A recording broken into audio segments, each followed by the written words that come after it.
after in hospital. We need to make sure that when people carry out these activities, they feel the full force of the law. People think they can get away with this. The person who firebombed a few weeks ago is out on bail. That's not full force of the law. This crisis, it's a crisis for all of us. It's not enough to simply say we stand with Jewish communities. Of course we do, but we must show it and act it. And the responsibility lies with each and every one of us, because it is our fight too. Let's stop importing people from countries where anti-Semitism is the norm. And if our London Mayor, Sadiq Khan, in his infinite wisdom and belief in diversity, thinks that's the sort of diverse view that it's OK to have on the streets of London and the police don't get involved, don't be shocked, and don't you bloody dare claim to be shocked or upset or care about Jewish people being stabbed on the streets of our capital city in broad daylight. This is on you. You keep getting proven right every single time. Jews are not safe in this country. Well, absolutely. No one can be surprised or feeling shocked that this happened. No Jew certainly is. I mean, we had Zach Belansky last week saying this was just a perceived threat. Well, we can see this isn't any perception. This is real. This is happening on the streets. This isn't just an anti-Semitic terror attack. This is an attack on Britain, on the Western liberal democracy and values. The first politician that uses the word shocking, I might just go and throttle him, because this is anything but shocking. It's the most expected thing is almost overdue, if you ask me. Because, I mean, I just left Israel last week. I thought it would be the last time we were woken up by explosions, but clearly not. The Jewish community is our community, and their safety is our safety. And we have to make it absolutely clear, robust, strong leadership, and this has to stop, because otherwise it's almost being normalised, and it's terrifying, and we're sick of it. Enough's enough. Our plan is a complete step change in how we protect communities, moving beyond piecemeal responses to a sustained nationwide effort, one that ensures that people across the United Kingdom can live freely and without fear. Across the UK, on DAB+, on your smart speaker, on your smart TV, and on your side. This is Talk.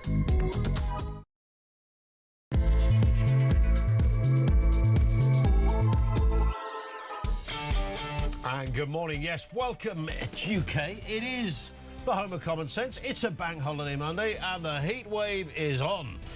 Bring it on. Temperatures could reach 35 degrees in some parts of the United Kingdom. So your top tips for keeping cool, please. No harm in that. And don't mention ice lollies. It's an obvious one. Lots to get through this morning. While you're enjoying a day off, by the way, for many, this is the norm. Every day is a day off. The number of people in long-term unemployment is at its highest for a decade. What is going on there? There are just shy of 500,000 Brits who haven't worked for over a year. What is actually going on? By the way, there's plenty of jobs out there as well, and of course it comes at the same time as we hear today that taxpayers are spending 25 times more on welfare for young people than getting them into work. 25 times more on welfare than initiatives to get them into work. These are the findings of the former Government Health Secretary Alan Milburn. We also learn that some parents, and this is a shocker, are stopping their kids from taking on apprenticeships because it means the parents will lose out if their kids are no longer in education. Elsewhere, the Prime Minister has waded into that horrific case of the judge who refused to jail 3 teenage rapists. Starmer has called it appalling. Turns out the judge has form in not jailing people found guilty of serious sexual offences. And Angela Rayner is pressing Keir Starmer to introduce a full under-16s social media ban following mounting concern over kids' mental health. Do you allow your kid to browse the often disturbing delights of Instagram, Snapchat and X? We'll have more on that as well. Anything you want to throw into the mix, we'll take your voice notes on 0344 499 1000. You can message 87222. So it's a happy bank holiday. It's also happy because Charlie Rowley is with. I don't even know how to describe Charlie these days, because once upon a time he would just walk into Talk Towers like this meek character fresh out of Whitehall. Here he was, darkening our doorstep on a regular basis with his pronouncements and opinions. And now you're on the team sheet here at Talk TV. Talk TV, talk radio, talk. Well, I've only learned from the best, which is you, Very kind. Ian. Very kind. And Jeremy Kyle claims that it's all his doing, I have to say, which is... Yeah, I have no struggling believing that he did so. He's taught me everything he knows, but not everything I know. But I'm delighted to be here, so thank you for having me. Indeed. We should throw in early doors, you're a massive, lifelong Arsenal fan. I am. So you smug swine, celebrating like a fool, which was essentially a City loss rather than an Arsenal win. I like to define it like that. Well, I think they bottled it. Do you remember those bottles? Those bottles that were thrown at Arsenal for the last 3 years when we were always the bridesmaid and never the bride, and this year has been our Listen, year. it's only once every 22 years, so enjoy it. I mean, just enjoy that enjoy that moment. Listen, as a Chelsea fan, I gave up mid-season in thinking there was any silverware or accolade. I even went to the FA Cup final last week now. Which you should have won, by the way. Yeah, 100%. Yeah, 100%. And it's great to be, obviously, an FA Cup final, but it wasn't the result that we needed. But it could, I mean, that could have, but had City just nudged in, then and Champions League final still to be decided, of course, but had that all gone wrong, I mean, Arsenal could have been taken right to the brink and lost out on every single thing. But as it turns out, rather annoyingly, they haven't. Well, it's been a topsy-turvy of a season because, look, Arsenal have been top of the Premier League for the majority of the year, and so the expectation was, well, the expectation was that they were going to go on to win it, which they eventually have. Yeah. But there was a period when then Man City overtook us completely, and there was a wobble for us, an absolute wobble, and everyone was talking about that Arsenal would do the quadruple. Yeah. So it would be the FA Cup, the Champions League, the Premier League, and the Carabao Cup. And of course, we dropped out of the FA Cup and the Carabao Cup quite quickly, and then it became the double, and then we. Arsenal did wobble this year. They did. But they were able to overcome, I think, the demons of previous years and go on to win the league. Can somebody rename the Carabao Cup, by the way? Because it sounds like Carabao. Ridiculous name. Quite say it correctly. Well, it used to be the Carling Cup. It was always the Carling Cup. It was the sponsor that names the cup, which is now named after a wild animal. Yes, yeah. The Lynx final. I don't know. We'll wait for that. It could be deodorant spray, couldn't it? Who knows? It's not TalkSport, of course. This is Talk. We are the home of common sense. But it's big in the news. Lots to get through. Interesting, we were talking there, I mentioned it at the intro, that the long-term unemployment is its highest for a decade, just shy of 500,000 Brits who haven't worked for over a year. And, of course, we keep seeing these stats, the amount of young people that are not going to work, the amount of people that are on long-term, some form of disability benefit, which is off the scale at the moment. Are we moving into an era of just perpetual unemployment? I think so, because, look, we've got a record number of people that are called NEETs, and that stands for not in employment, education or training.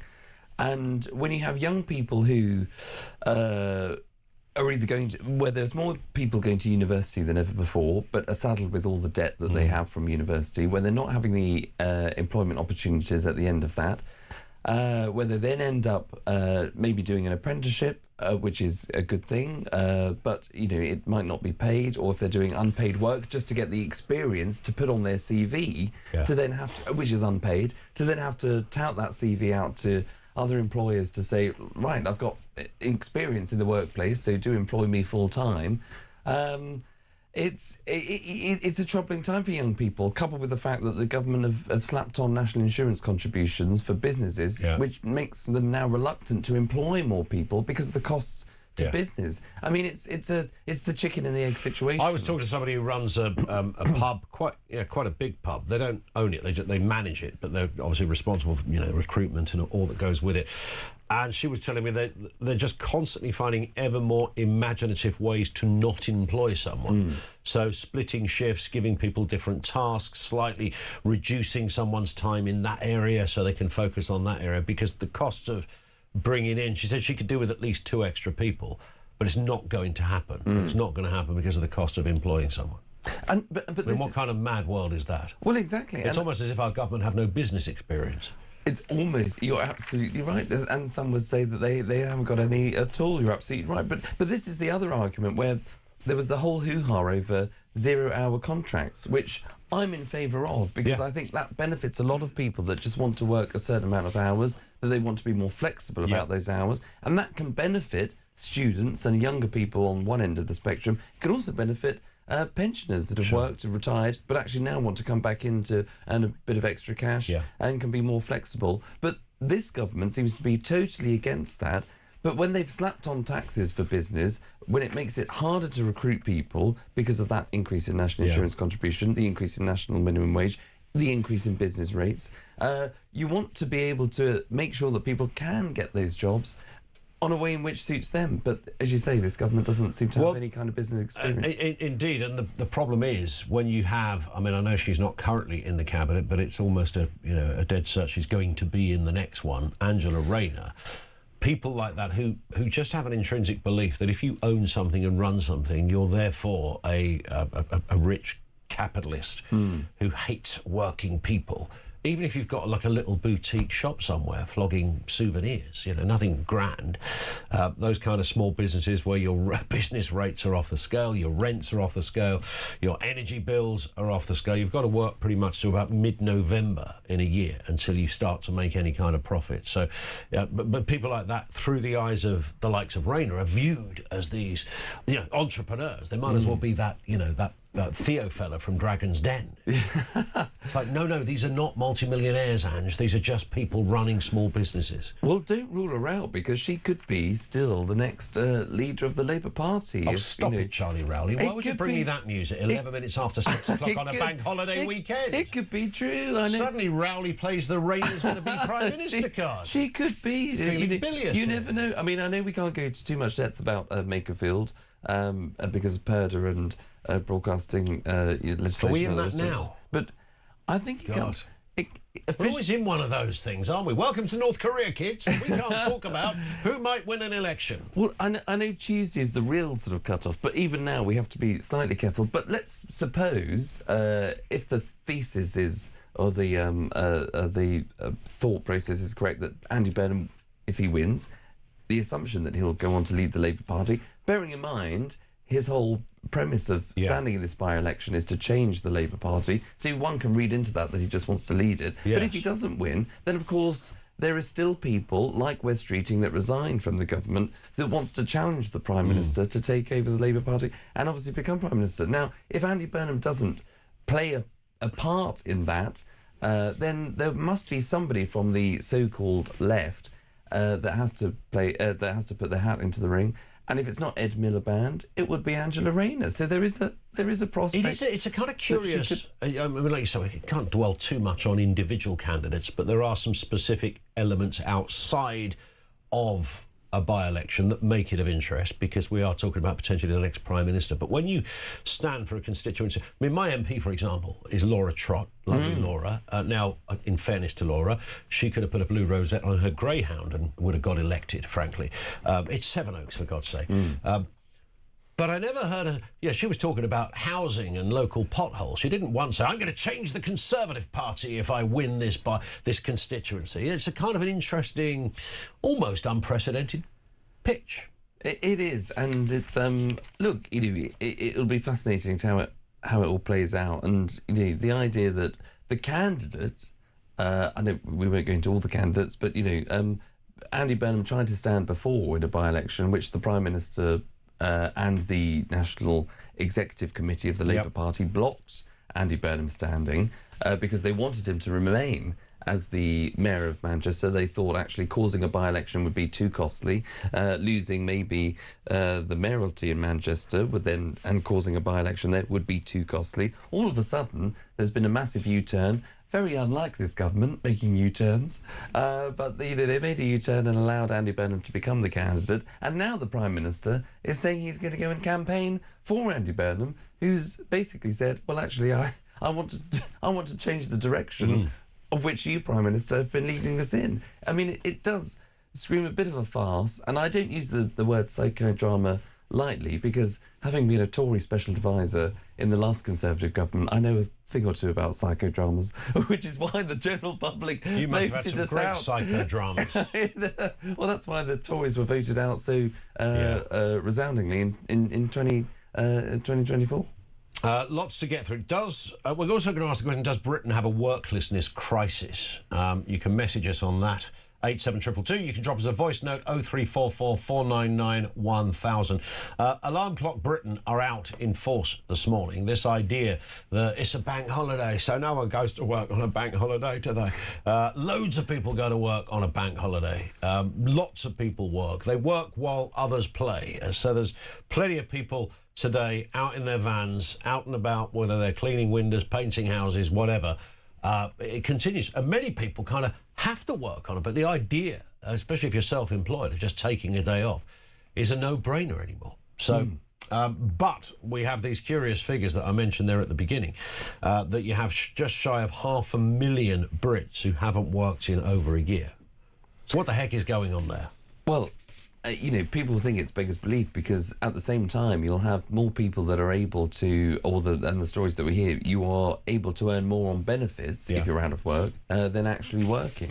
And I think we've just lost focus as a country where we should always be focusing on what people can do rather than what they can't do. So people should be in work, whatever job that is, however many hours, for however long, the flexibility, if that flexibility is required, or whether it's full-time, part-time, working from home. Just being in work gives you so many more benefits than being out of work and just claiming from the state. Indeed. Let's hear from Alan Milburn. Now, Alan Milburn is a former health secretary in the Blair. I was about to say Brown, but that was more Andy Burnham, wasn't it? Under anyway, he's former health secretary. It's interesting, when you're a former secretary of state and then you kind of are no longer, and then you're kind of gone for a few years, and you're brought back to become he's been tasked with reviewing Britain's worklessness. Some of your status is sort of elevated to this sort of greatness. They've bought in Alan Milburn. People are going, Alan? Who? Alan Milburn, yeah. Anyway, he's a reasonable chap. He was liked mostly across the party. He's been looking at worklessness in Britain. Let's have a listen to him. What is shameful, to use your word, is that as we've uncovered in the course of this review, for every £25 that we spend keeping young people on benefits, we spend only £1 helping them get into work through employment support. So the taxpayer is spending 25 times as much money... 25 quid, 25 times as much, exactly right. ...on benefits for young people... Correct. ...than helping them get the skills they need to get into work. Correct. The male voice was Alan Milburn, for those who are confused. There it is. The other was somebody called Laura. So that's what he's looking into. I mean, look, we had this in from Jane, because this is sort of the other side of it, who says the new hinge and bracket. Oh, yes. Yes. My grandson, I don't know what the hinge and bracket references to. Well, yes. Do you know? I do, yes. Well, it references to, and Christian will attest I know to who this. the hinge and bracket were. See, I didn't know who they were. Yeah. Until somebody suggested. In fact, it was Jeremy Carl that suggested that him and I. Were the hinge and bracket. Oh, I see. Gotcha. On breakfast. Well, that's a very vague old cultural reference. But they're saying that you're the new. I think you're the new. So I'm the hinge, and would I be the bracket? I don't know. I don't mind being an old hinge. Or an old bracket, for that matter. Funny enough, I've got some brackets arriving from Amazon just this very day, because I'm doing my kit. So there you go, I'll be bracket. Just basic L-shaped. Anyway, my grandson has been looking for work since losing his job last summer, with over 100 applications, no replies. It's not easy. And that's the other side of the story. I was listening to something quite recently about how recruitment is almost a complete AI process now. So you've got particularly young people like Jane's grandson. You know, you're often phoning places and you don't ever talk to anybody. The initial interview process is a computer. I mean, how bizarre that we've got to that stage. And so you never really get to say, because you can't. Oh, one more thing. No, there's none of that. Thank you for calling. We have logged your application. We wish you luck in this process. Not Star Wars, for God's sake. This is somebody applying for a job. So it's quite tricky, and to not get I think it should almost be illegal to not get a reply. Yeah, I think that's right. No, because people... They talk about workers' rights, this government. Absolutely. Make employers reply to people. Yeah, and look, you know, we have... and I bemoan a lot of the time about HR departments... Bemoan? Because they're... Like the Globe Theatre here. Does thou's bemoan on this sunny day, kind sir? But you Thou know, does. HR is obviously very important for, I think, particular reasons, as the obvious. Yes. Inappropriate work behaviour. They should be absolutely there to support workers, but they overreach. Well, when we talk about HR, they seem to be overinflated, and a lot of people working in HR. But then when you have people that apply for jobs that don't get replies at all, yes, I mean that is HR. I mean they should be processing applications, saying what status that application is in, whether it's being looked at, whether it got through the first stage, you're on to the second stage, here's the date for the interview, I'm afraid you've not been successful, but here's feedback. I think feedback is really important, which nobody gets at all these days. And this is at a time where young people, because of social media, because of technology and AI and all the rest of it, you hear stories alongside when you apply for a job not getting a reply.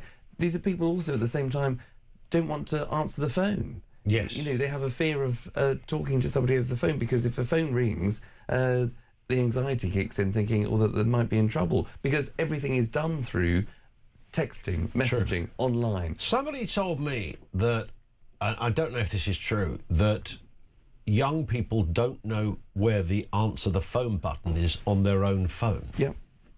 Yeah, I've heard, yes. Yeah. It goes off. It's like, what is this? Yep. What is this sorcery that's taking place in my hand? It's actually ringing and making a perpetual noise. What is this? Oh, somebody wants to talk to me. There could be that too. Stay with us, Charlie. Loads more still to come. Lines open 0344 499 1000. Drop us a voice note on the weather. Top tips for staying cool, particularly if my other half was stuck in traffic yesterday. There was a horrendous accident on the A12, and it was like 4 hours of sitting there. She had her mum, 2 kids and a dog in the car, but along with thousands of other drivers. Now, of course, you have an understanding that something terrible's happened up the road, but nonetheless, I mean, if you're in a car without any aircon, I don't know what you do in that situation. People were playing football on the road because it went on for that long. Well, that's extraordinary. I mean, I don't drive. It wasn't the Arsenal coach or anything. Well, I don't drive, not since the incident. But that sounds like a hinge and bracket line. I don't drive anymore, not since the incident. Yes, they were very kind at the DVLA in their letter. It's just a lifetime ban. Forever. We're going to take a short pause. 23 minutes after 6. It's Ian Collins in for Jezza on Talk.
The Crown is facing its gravest test in decades, and the royal tea from Talk is your front row seat.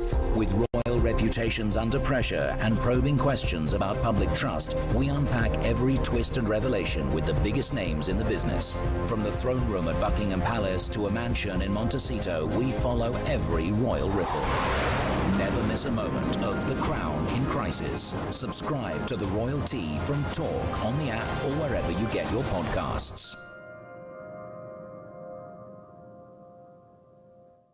Across the UK, on DAB+, on your smart speaker, on your smart TV, and on your side.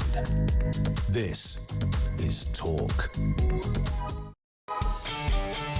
Morning, 6:25. This in from a man who says, good morning, Ian. Worklessness Britain, thanks to our utterly incompetent government, we certainly are. I think there's a sort of the area of lethargy as well. I think we're in that, as distinct from bone idleness, and there's a slightly nuanced difference there. I just wonder whether that whole feeling of, is it worth it? You know, is it worth it for the money I'm going to get? Never going to buy a house. I wouldn't be able to put a deposit down on a car, let alone a house. The bills are off the scale. Energy, food costs, filling up your car. Is it worth it? I wonder if that's in 50 years' time, sociology students and others will look back at this and say, oh, yeah, that was the era where people just gave up. I think you're totally right, because you hear so often, particularly at this time, and you know, at breakfast and alarm clock Britain, you'll hear people that call up and they'll say, look, I'm working 2 or 3 jobs. I'm working all the hours that God sends because that's my mentality. That's because I want to strive. I want to do well. I want to make ends meet. I want to put food on the table for me and my family. I'm a doer. I'm a get up. We can't bemoan the situation. We'll focus on all the positives in life and things that we can do rather than what we can't do. But that is such a juxtaposition to, you're right, the mentality that sometimes appears in society now, which is just, well, I won't bother. Because you're right, if I can't save for a deposit to get a house, well, what's the point of working? I may as well just claim benefits. This comes from Laney, who says, morning, Ian. I live in a static caravan. Any tips for staying cool appreciated? It's hotter than Satan's armpit in here. Which, for those who studied biology will know, it is a very hot place, Satan's armpit. We've done the frog dissecting, miss. Can we move on to Satan's armpit, please? Oh, it's so hot. Lane says it was 46 degrees yesterday in the static caravan. I don't know what you do about that. Well, it would have been cooler outside. Outside. Yeah, it was go outside. It was only 30. It was only 30 outside, I think. Yeah, there's our top tip, Lane. Go outside. What are you doing stuck inside, cooking yourself? It's lovely. You can just go outside. I tell you what, stick a steak on. Don't turn the oven on. Just put a steak in a pan. Go outside. When you come back in, crack an egg in all of that. Yes. Yeah, we tried that once when we were about 18 because it was a really hot summer and the roof of my mate's car, somebody had said, it was so hot you couldn't touch it, that thing. If you haven't been in a car, I had that yesterday, your steering wheel is so hot, you start to drive and you go, I can't actually drive this thing. My steering wheel is hotter than Satan's other armpit, it's terrible. So we decided to try the egg thing and didn't work, but it did cost him a 200 quid paint job on the roof of his car. I mean, it absolutely knackered the thing. It was like this thing wasn't going to fry for 1 second. The idea that it was 100 degrees was not true. So, yeah, that's our top tip, Lane. Go outside. Go outside. Or it's cooler. Yeah, but you can't sleep outside. Call me old-fashioned, but, just read the room, read the temperatures. Yes. That's why Charlie did physics at school.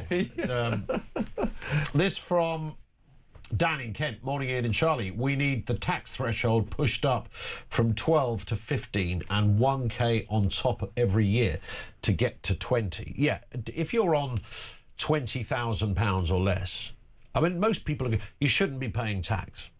Shouldn't be paying tax. I was always slightly miffed in the last when everything was going on with austerity and this whole argument that is regularly thrown at the Tories, although now Reform seem to be the chief recipients of this kind of thing, is that, the Tories are looking after the rich. And in fact, I know it was the coalition, but George Osborne, it was the greatest tax break for people ever, up to 12,500 quid before you pay any tax at all. That never really... Even the Tories didn't mention it. I used to see Osborne on an interview and they say, but the top... He never said, George, just say the bit about the tax relief for those earning nothing. Just do that bit. But we should, notionally at least, 20,000, you shouldn't be paying any tax under 20 grand. I think that's absolutely right, because we need to move away from the idea that, work doesn't pay. Yeah. Work should pay. You should work hard and keep as much money that you earn That should be the mentality. That's what gets people up in the morning. That's what makes people entrepreneurs, innovators, and that's what makes people go and be the drivers and the strivers in this country. But if you're taxed at a higher rate, which we have been for far too long, taxes need to be cut. Then you're obviously not going to be interested in getting up and doing a hard day's shift. Lane is back on the text again. Oh, right. A retort from Lane. I'm so sorry in advance. Yes, I'm so sorry in advance. That was a very subservient position from you, Joe. I'm sorry. All right, I'll take it, whatever I said.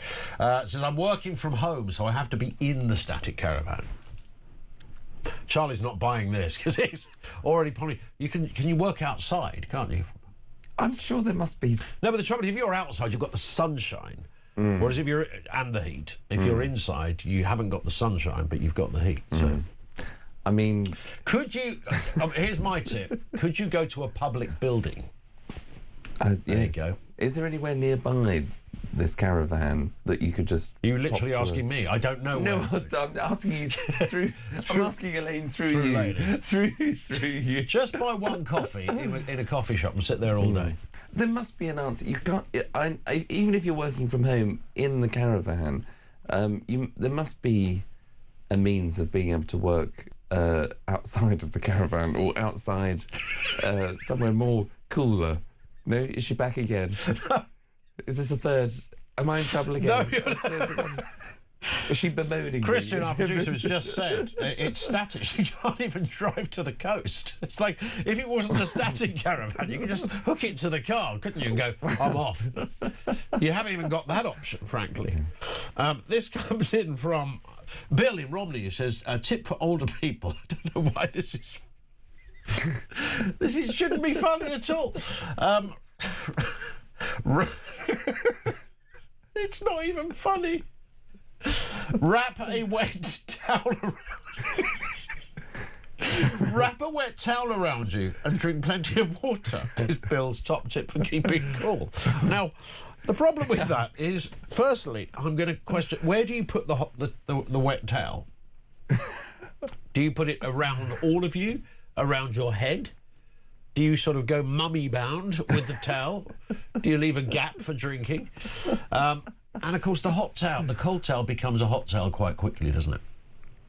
Well, Bill... It's just the image of about 10,000 Brits walking around towelled up. It's like, what's happening? I've got visions of Bill wearing towels around... but I imagine it'd be around your head, wouldn't it? Yes. Because the head is the hottest. I think the hottest part of the body is actually your head. I think it's the top of the head, isn't it, or the back of the head? I think it is, yes. Because that's where the heat, obviously, then... We don't have to be that specific. Oh, right. But we'll go with the head. My physics. I'm giving my physics again. Is it the left-hand side? Is it the hippocampus area, perchance? It might be. It's true. And Christian was just saying that his wife, who I know well, by the way, and I only mention this because this is a woman of efficiency, washed the towels yesterday. And I washed the towel yesterday. They're dry in 10 minutes. Stuck it on the line. I thought I was on a kind of hidden camera show. I thought, what's happened to my towel? It's dry. I only just put it out. I went in and made a cup of tea, came out, it was dry. I was waiting for Stephen Mulhern to show up with a camera crew going, we got the old towel trick, didn't we? No, it was just that hot, wasn't it? That everything. So if you stuck one on your head, I think working on the same basis, your wet towel would soon become a very dry towel.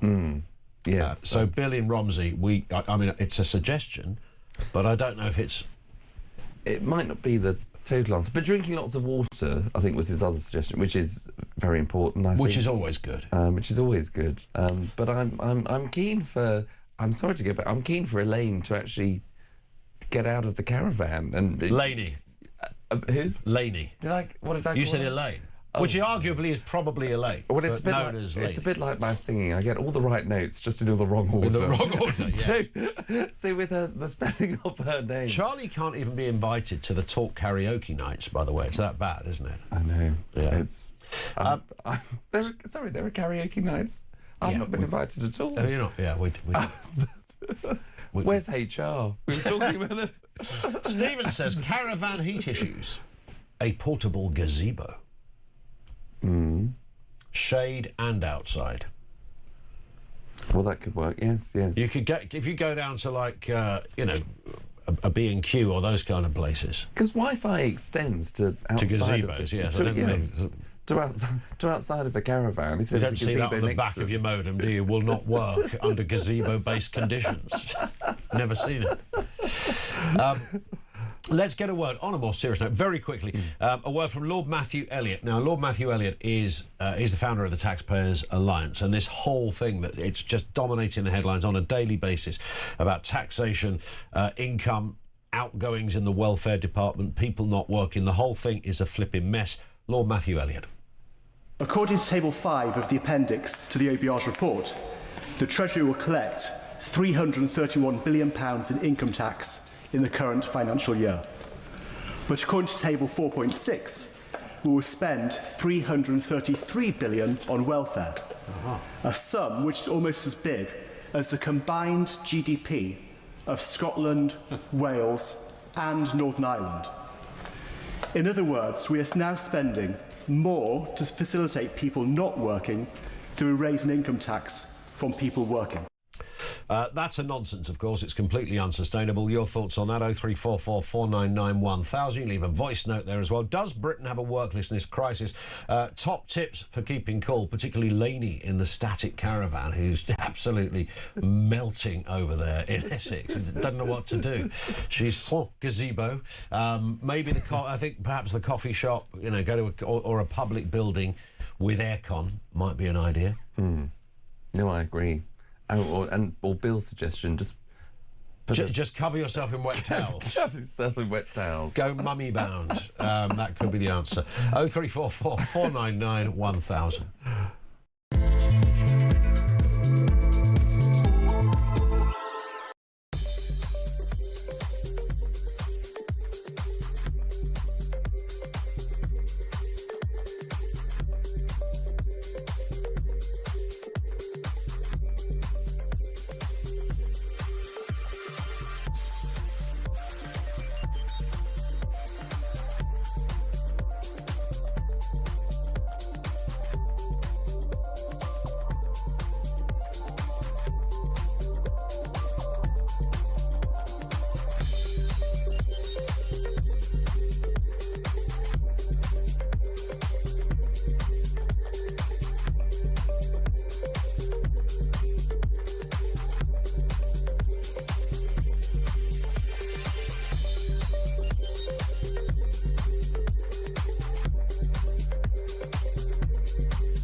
Across the UK, on DAB+, on your smart speaker, on your smart TV, and on your side. This is... I've gone again.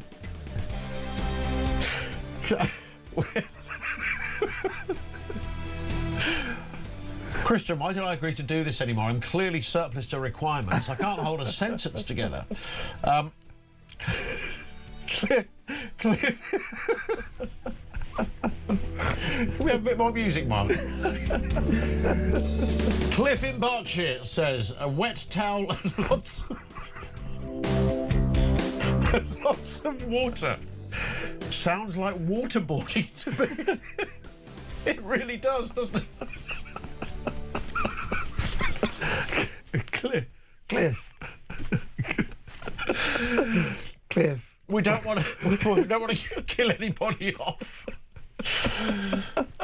I'm writing to you on behalf of my Auntie Beryl, who tried your method. Unfortunately, Beryl only survived an hour. Drowned in her own towel. But it was the coolest she'd ever been.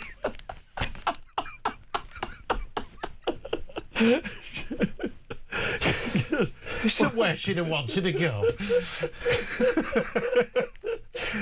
Doctor said they'd never seen a body temperature like that. Cliff, thank you. You've just done it for me. Oh, my goodness. I was saying to Charlie during the break, sorry, I look like I've probably been waterboarded myself. We were saying during the break, it's just what's fascinating about, and I would go as far as say this radio station, Talk, and the way, like, we didn't know we were going to talk about any of this at 6 o'clock this morning, and thank you to Lady, who just happened to drop a very innocent to lovely concern, saying, you know, what do I do in my caravan, which is 46 degrees? Now, Charlie offered the, frankly, not unreasonable, the obvious solution, I think, which was to run it through us again, well, Charlie. Thought if it was 46 degrees inside. I mean, I've been watching the news, and they've only told us that the temperature, the highs of about 30, 32. So if it's 46 inside, just go outside. I think that's. Is that not sensible? Is that not reasonable? That does sound sensible. Amanda says, hot caravan lady. How about a tower oscillating fan? You can't go wrong with an oscillator. You know those big... I've got one. I slept next to one yesterday. Beg pardon. Beg pardon. I slept... Sorry, there's no way to describe your other half, is it, really?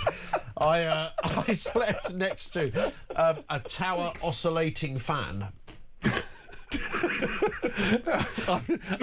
I've no plans. I've no fans to wake up next to me. That's the problem. Poor Charlie. No fans at all. Really?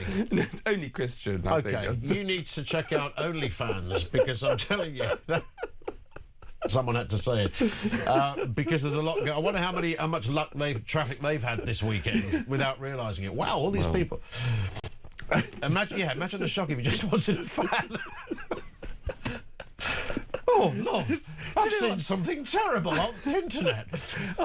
I turned up this morning well prepared to talk about all the hard-hitting... all the hard news, and we're talking about fans. You see, your oscillating fan is a beautiful bit of kit, of course, because it does a beautiful fool you moment when you think the fan's not working. Give it a second, it's coming back. Because once it re-oscillates and turns towards you, it's a beautiful mechanism. Zzz, that way, and then it hits you, and it's fantastic. But I turned off the oscillating feature and just went for straight fanage. Which was straight what, sorry? Fanage. Not something I'm familiar with. If I can say that. I think you can. A quarter to 7. This is obviously award-winning stuff here, isn't it? Ruth says, about staying cool, you could always get ice poles. Good point. Put them in the freezer, take them out. Stick them under your armpits.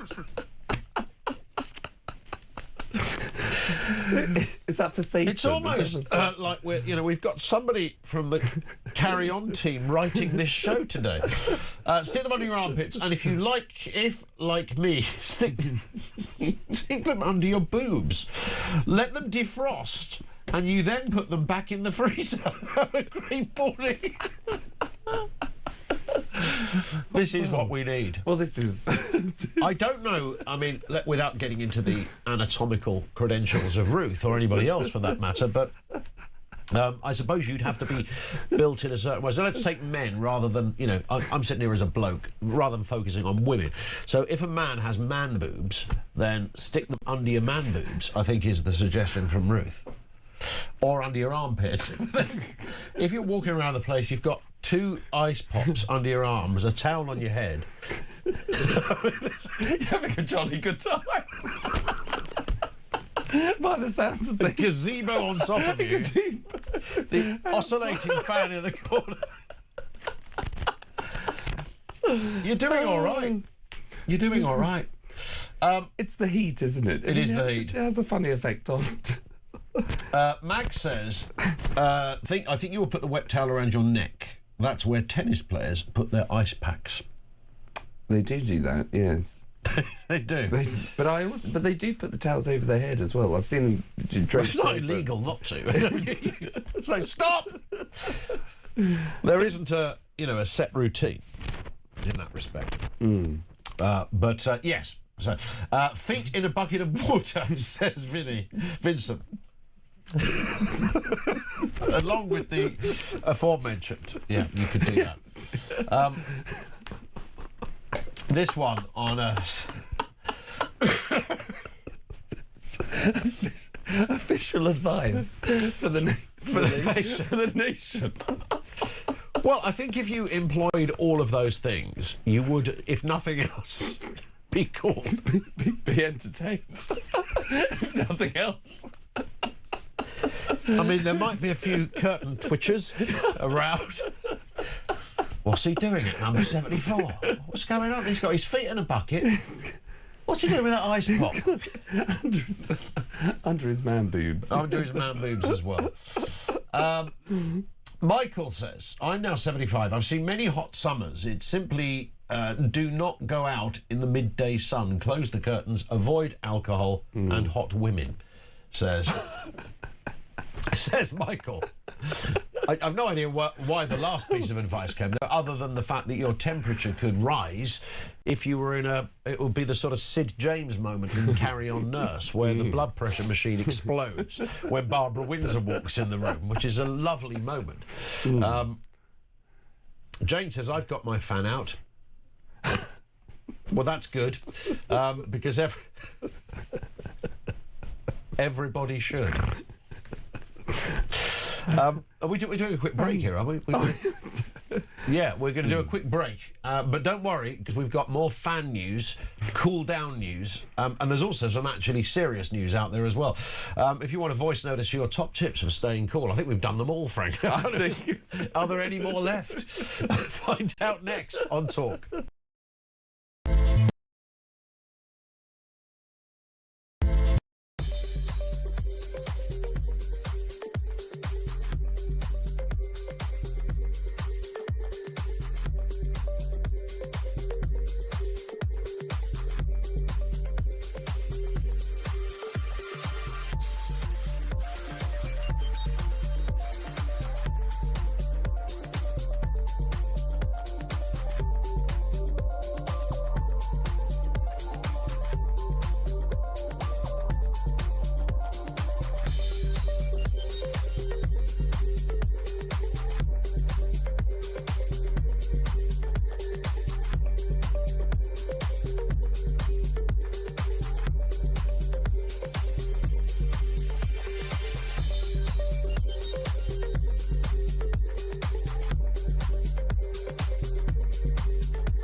Current affairs, international news, letting criminals off while sending... Oi! Oi!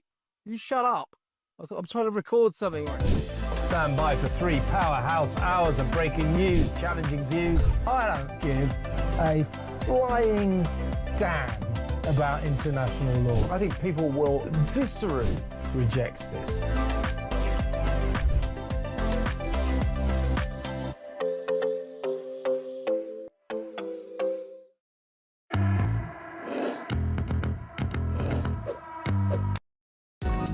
across the UK.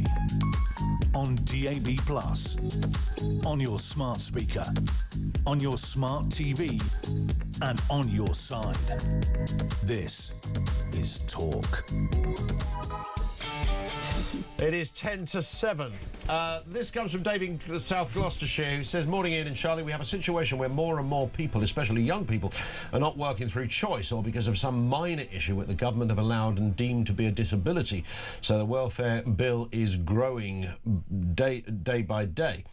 Add to that the crippling taxes on businesses and the impact of net zero, where jobs are being lost. Less young people are being employed and businesses are closing. I think we are in a doom loop, and this government appears not to have the ability, the courage or the willingness to take steps necessary to stop it." Let's get a voice note on worklessness from Shagger.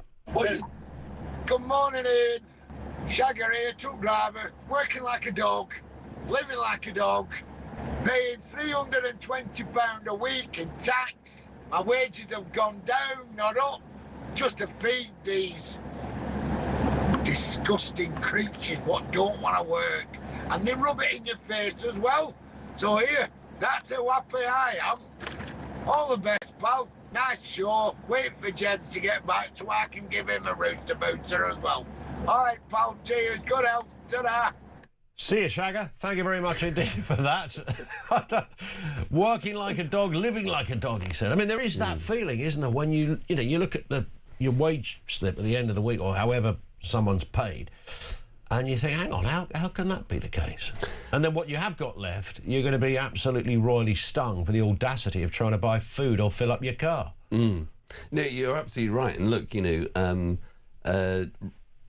reform, I think we've got to talk about them because they were in the press yesterday, coming out with an announcement that they would say that they won't tax overtime pay. So people that are working all of the hours that God sends, if they're working more hours than what they should do, or they choose to work more hours because they want to earn more money, but their policy is that any overtime that you work, you will keep the money of that overtime. It won't be taxed at all. Anyone earning under 75k, which is a good thing. That should incentivize people to go and work like Shagger. So the Laney message we had earlier has just spawned this incredible sort of one-stop advice shop for ladies to go. One here says, "Is there no tree that Laney can sit under? Or just stay in the shower?" Well, there is that option, of course. If you're working from home, it does rather depend. You don't want to take your laptop in there, do you? No. I've just noticed, I think it was Vincent that first said put your feet in a bucket of water, brackets cold. Just in case there was any... As opposed to boiling. As opposed to sort of... Yes. Well, there's a good point, actually, that Mark has just made, and that is that when you're hot, you drink hot tea. Do you? Well, you don't have to. But hot tea is... what's the word?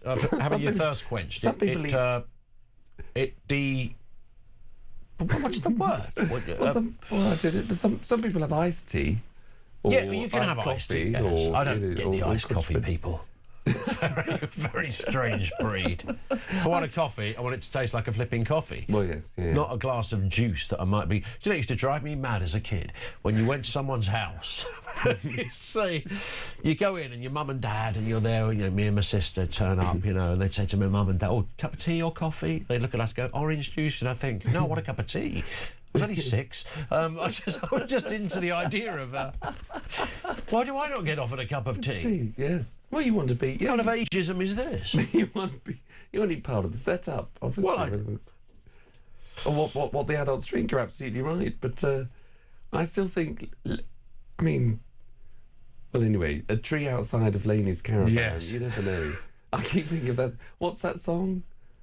Don't sit under the apple tree, or with anyone else but me.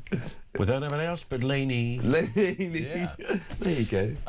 Andrew in Norwich, is that the one you were talking about, Christian? Andrew in Norwich says, reference head towels, make sure it's an old towel. I did it with a new... difference? I'll tell you the difference. I did it with an old green towel. I looked like the Incredible Hulk. What? Because the colour ran from the towel. What difference? So poor old Andrew suddenly comes out looking like a lettuce. Or the Incredible Hulk. Or the Incredible Hulk. What difference? The Green Giant. I mean, you don't need that on a bank holiday, do you? I mean, people would point.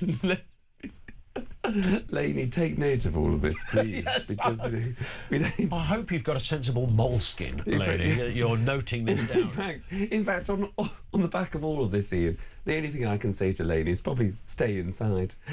Yes, I think 46 degrees sounds a lot better than some of the suggestions. Lainey, you got a right old list to get through here this morning. But this is this is so important because the weather. Obviously, us Brits, we talk about the weather all the time, and when we do have a hot week and a hot spell, it gets us going. So this is important. This is important. Christine says, Lainey can always find a tree to sit under. Mind you, a tree fell down in our car park last night. So she's probably safer in the caravan. Well, not if the tree hits the caravan, of course, you know. No one is safe. We're all doomed. Good point here from Anonymous. Before sitting in front of one's oscillating fan, undress and spray yourself with water. Guaranteed coolness. Well, I mean, undress, I think, is a given if you're going to... I mean, the idea that you'd get dressed to sit in front of your fan. Is it fan time? Where's my coat? I'm not going to spray myself fully dressed, then. Well, no. It's a disaster, I know what I'm doing after this show. Sandra says, I'm drying towels outside in this heat. Must bake them, and they'll be hard when using. Do not take your dog out in this heat. Or if you do, wrap a towel around. No, I'm just adding that extra point. Actually, a very good point, because only this morning, the towel that I dried on the line yesterday, I lobbed back into the bathroom, and this morning it was like drying my face with sandpaper. It's not a good dry. No. Well, so dry it is. Was that a new towel? Or rough as a... No, it was oldish. It was as dry as an old boot, that towel. I might have to chuck it out later. Charlie, it's been informative, and your political acumen is not lost in this hour. Thank you to Charlie Ray. He's back tonight, by the way, at 7 right here on Talk. We're going to take the news headlines. Ben Habib, among others, with us next.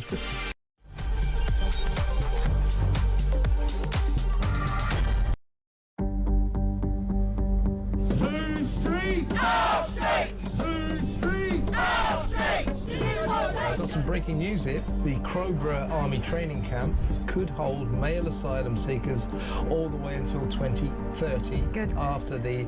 else's money today, another taxpayer, or even worse, it's the money from our future selves. And we keep making this... Across the UK, on DAB+, on your smart speaker, on your smart TV, and on your side. This is Talk.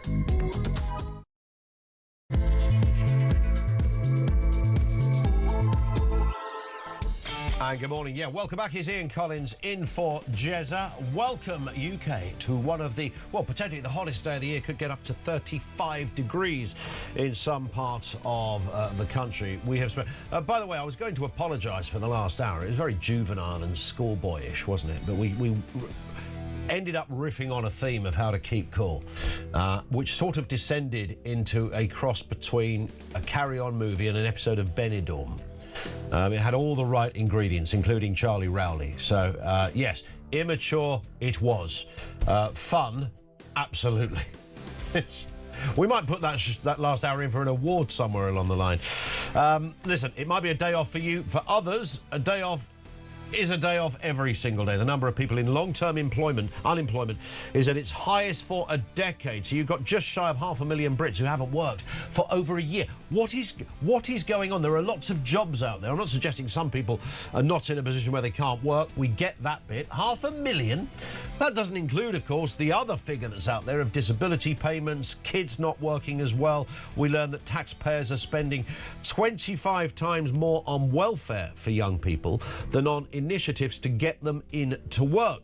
These are the findings of the former Government Health Secretary Alan Milburn. We learn that some parents are also stopping their kids taking on an apprenticeship because it means that parents will lose money in benefits once their kid is no longer in education. Elsewhere, the Prime Minister has waded into that horrific case of the judge who refused to jail 3 teenagers for rape. It's just a most disturbing story. Starmer has called it appalling, which hardly touches the sides, frankly. Turns out, by the way, the judge has a bit of form in this respect of not jailing those found guilty of serious sexual offences. And something we haven't really yet got into, Angela Rayner pressing Keir Starmer to introduce a full under-16s social media ban following mounting concerns over children's mental health. Do you allow your kid to browse the often disturbing delights of Instagram, Facebook, X or Snapchat? Details on the way. But just on that point, by the way, and no one is really making this point. I get it, OK? Most social media platforms are really for adults, and even by adult standards. You can see all manner of, slightly disturbing stuff that just suddenly pops up on you. There you are, merrily reading the news, watching some of those good old 1990s cat videos and all the rest of it, and up pops a beheading on your neck. You think, well, hang on a sec, I was watching kittens just playing with wool. Now there's a fella having his head chopped off in Afghanistan or something. And then that's followed by, I don't know, kids bullying kids and someone getting in a horrendous beating. Then there's a sex video. That's not for kids. My problem with it was twofold, actually. If you start legislating on what can and cannot be on social media, then you start to run a risk. We've already got that thing, haven't we, where people can go to look for a news story and it will say, this news story is not available in your country. And you think, it's a news story. So there's that as well. Overarchingly, by the way, I think the problem isn't social media, it's just the internet. I mean, if you were a kid who wanted to see some grim stuff, you wouldn't say, I better go on Facebook first. You just go on the internet. You'd search it that way. So it's a kind of fool's errand in many respects. 0344 499 1000. There's a lot of big stories out there. Ben Habib is with us as well, the leader of Advance UK. Morning to you, Ben. Morning, Ian. Happy bank... Do we say happy bank holiday? I don't know. We do now. It's going to be an absolute belter out there today. 35 degrees. How are you coping in the weather? Well, I've been fine. I'm enjoying it. I have got a fan. I didn't have to douse myself in spraying of water or whatever you and Charlie were suggesting. Yes. But I've got a fan in my bedroom over the windows, and it's rather nice. Yeah, so I did exactly that. Just employ a bit of common sense. And we don't get nice weather that often. So obviously there's people out there who will tell us this is because we're dying because of climate change.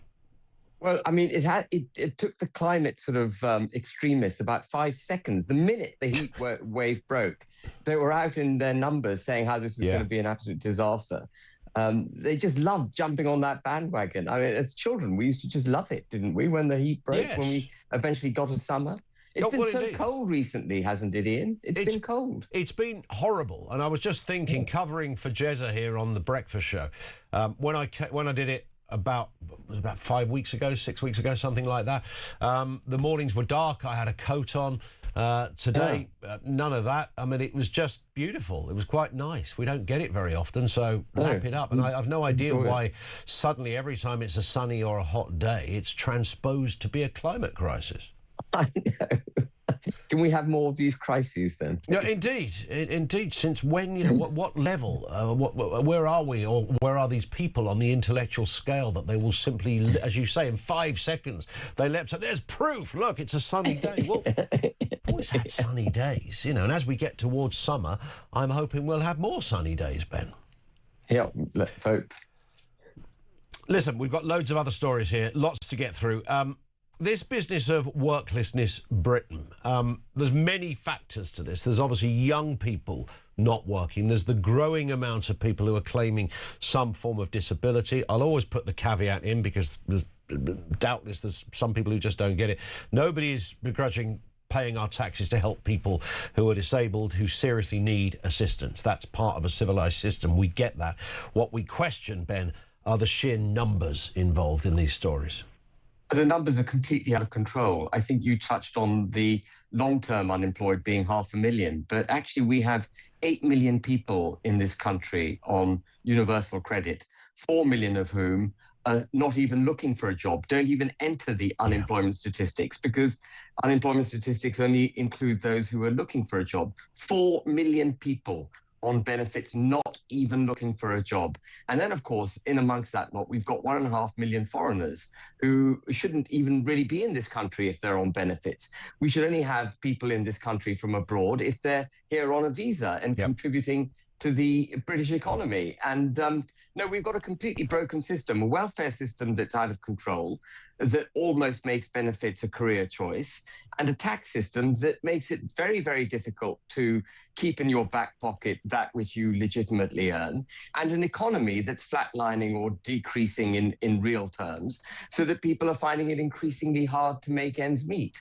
You couldn't have a more perfect economic disaster, frankly. Yeah, and we have a government that does seem to be, I'm going to put this politely, lacking in understanding of what makes businesses grow, with the territory that you need to seed in order to develop. And, you know, Starmer made a big thing about growth is his #1 priority. You would never think that looking at some of the legislation out there. No, absolutely. I mean, there are two functions. Two principal things you have to do for business in order to allow businesses to grow is you have to reduce regulations on them, certainly not increase them, and you need to make it worth businesses' while to make money. There has to be a return on capital available.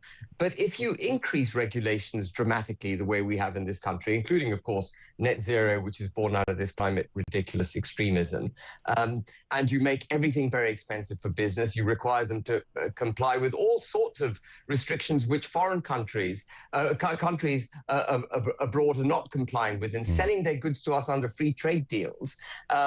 You know, deindustrializing the UK to the benefit of third world countries and other manufacturing countries like China and so on.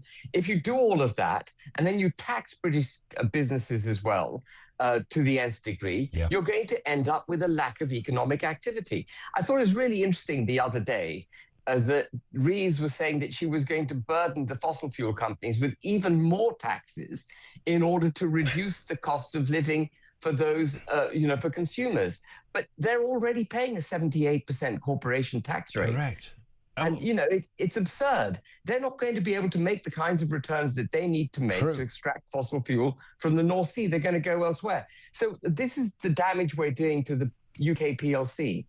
Too highly regulated, too overtaxed, including, of course, taxing the working and middle classes as well, small, medium-sized businesses, sole traders. They're all being taxed to the nth degree, highly regulated, and we're killing British business. Yeah.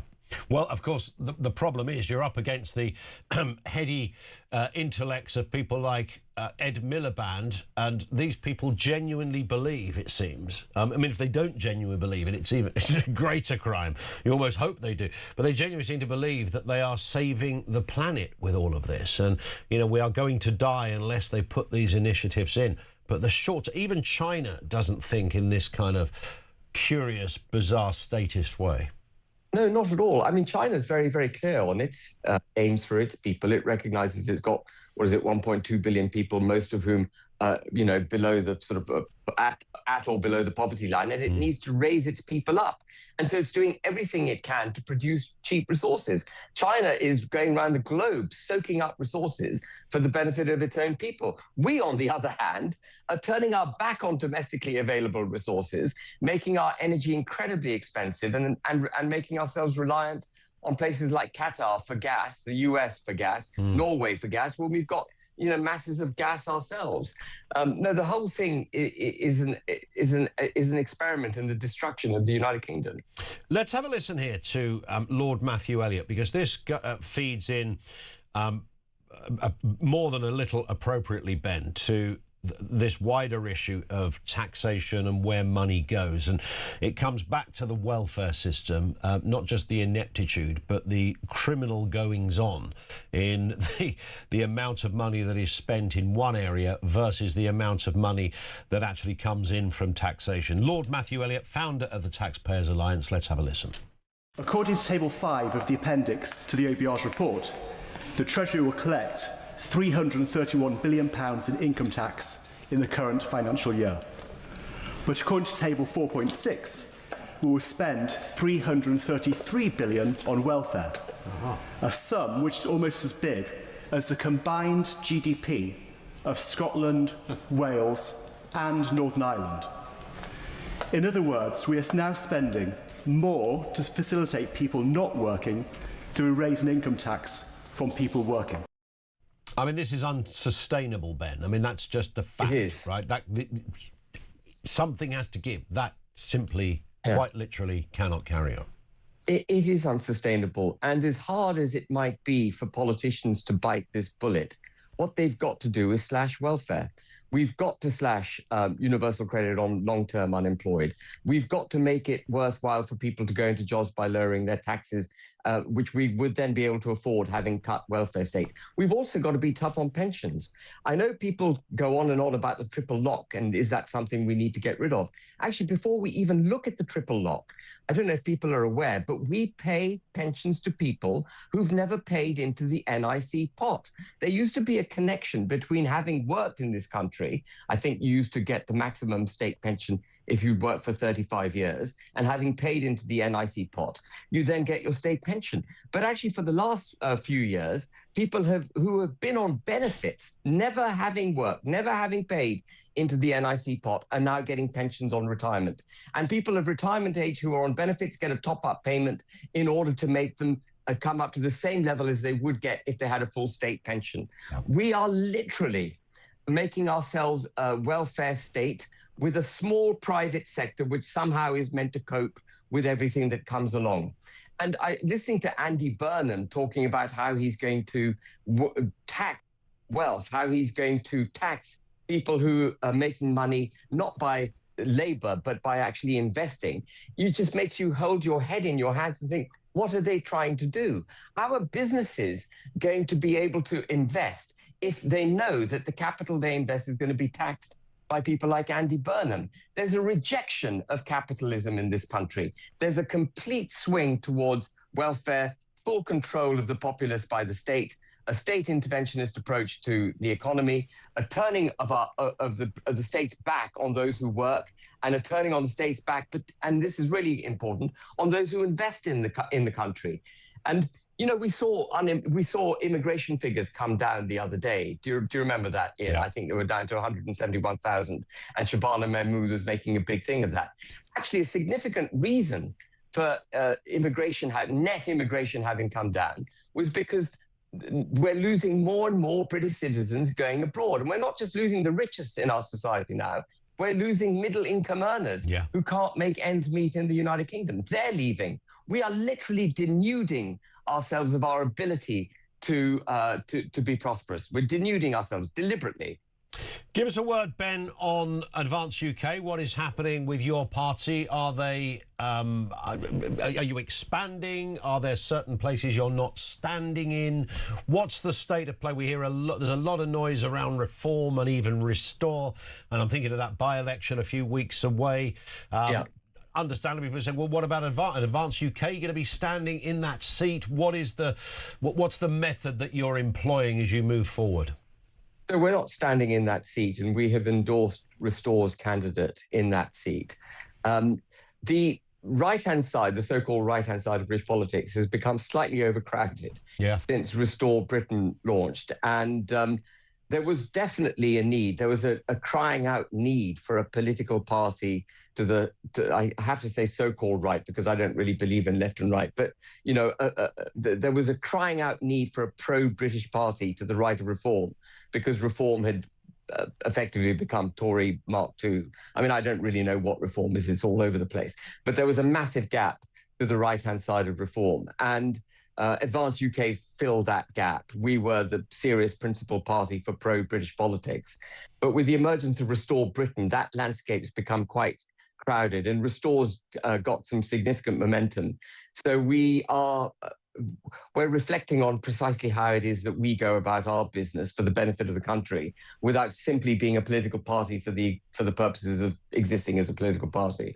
Got it. And going forward then, does that mean that we will see Advance UK candidates standing in by-elections?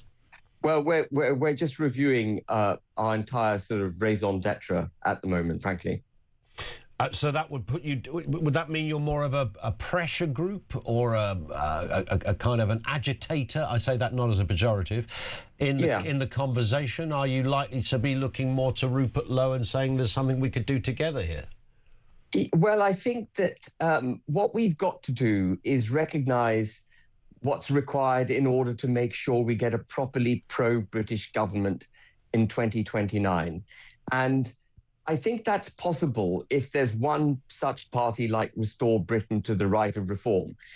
Just looking at this by-election, for example, people are sort of up in arms that Restore isn't standing aside for reform because it's polling at 7%, Reform's polling at 40%, and if you combine those 40 and 7 together, they beat Labour. But what's really critical is that Restore does stand. It's really critical that Reform wakes up to the threat of something to its right so that it develops a coherent political philosophy. And then if there are 2 or 3 top parties on the right-hand side of British politics come 2028, an accommodation can be reached between them in order to ensure that a thumping majority is won in 2029. When you say, now that's going to be interesting, isn't it? Because I think a lot of people listening to this will maybe take from that Advance would disappear, would it? And close down in favour of supporting Restore? Because many can't imagine you and Rupert Lowe getting back into bed with Nigel Farage. I've never been in bed with him, thank goodness. But metaphorically speaking, of course. Even with a fan. I'm just kidding. Need a couple of those. The thought of that just filled me with horror. But no, the key is to deliver a pro-British government that has real policies that put this country first. Reform hasn't got there yet. Reform doesn't even have a political philosophy. It's all over the place. One minute it's against mass deportations, the next minute it's in favour. One minute it denounces transgender ideology, the next minute it's talking about putting men who identify as women into women's prisons. It's all over the place. An entity like Advance or an entity like Restore could actually either replace Reform, which would be fine, or it can force Reform into the position that Reform should already have been in. And that's the key. And what I wouldn't want Advance to do is detract from the ability to create that pro-British government. Advance was only ever set up because the country needed it. And it's not going to behave as an organisation for its own interests. It will only ever behave as an organisation with the country's interests in mind. So we're just looking at the landscape and making sure that we create a scenario where the chances of a strong, capable pro-British government are maximised. So is this then, are you explicitly saying then, Ben, that you will merge with Restore? Have those conversations been had? No, there are no conversations of merger with Restore, and I think that's highly unlikely. But there are many ways by which we can go about our business to not detract from the landscape, not to make the landscape more confused, but to help clarify the landscape and help those who are in the landscape to actually do what's necessary. Because there's a lot of people on the right who would actually quite like that to happen. That's why I ask. Yeah, well, I mean, we did have merger talks, as you probably know, Ian, back in January. Early February, there was a suggestion we might merge. January, there were some discussions. But, you know, that's certainly not in my mind at the moment. There are some issues with Restore that I have some issues with Restore myself. For example, the party's owned by Rupert Lowe. It's a private limited company with one share, which Rupert Lowe owns. And I think that creates issues, frankly, going forward. But that doesn't mean that Advance should therefore enter the landscape, stay in the landscape at any cost. What we've got to do is try and chart this very difficult path towards a serious, principled, pro-British government. That's all I'm interested in. Ben, lovely to have you on with us. Have a great day. Enjoy the sunshine, with or without a fan. That's Ben Habib, leader of Advance UK, with us on the programme. Your thoughts on what you heard there, 0344 499 1000, particularly about that merging of parties. I mean, I would extrapolate from that at some point there will be a merger. But I don't imagine that Restore and Advance would be enthusiastic about trying to tap up Reform on that, and I don't think Reform would be enthusiastic either. Your thoughts, 0344 499 1000. One of the issues we've been talking about is worklessness across the board in so many different ways. Apprenticeships is one of those issues. Let's get a voice note from Kate. Good morning, Ian, and of course, Ben.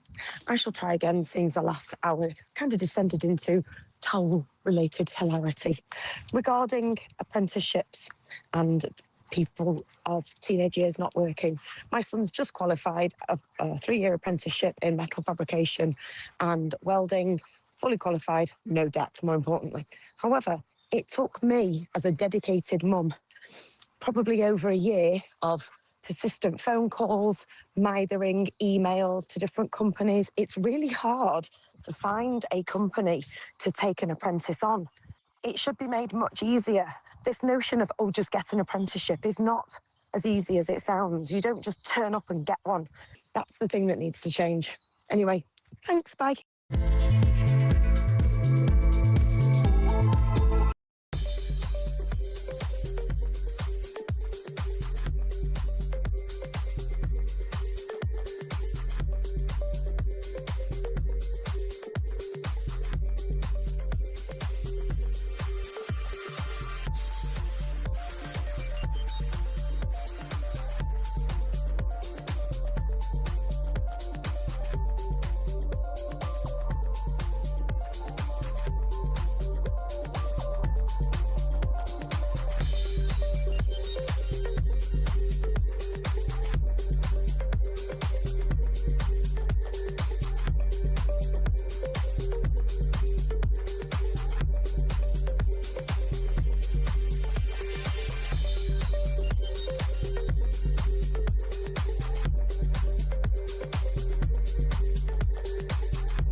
Mr. Speaker, I know many members across the House will find these facts to be incredible.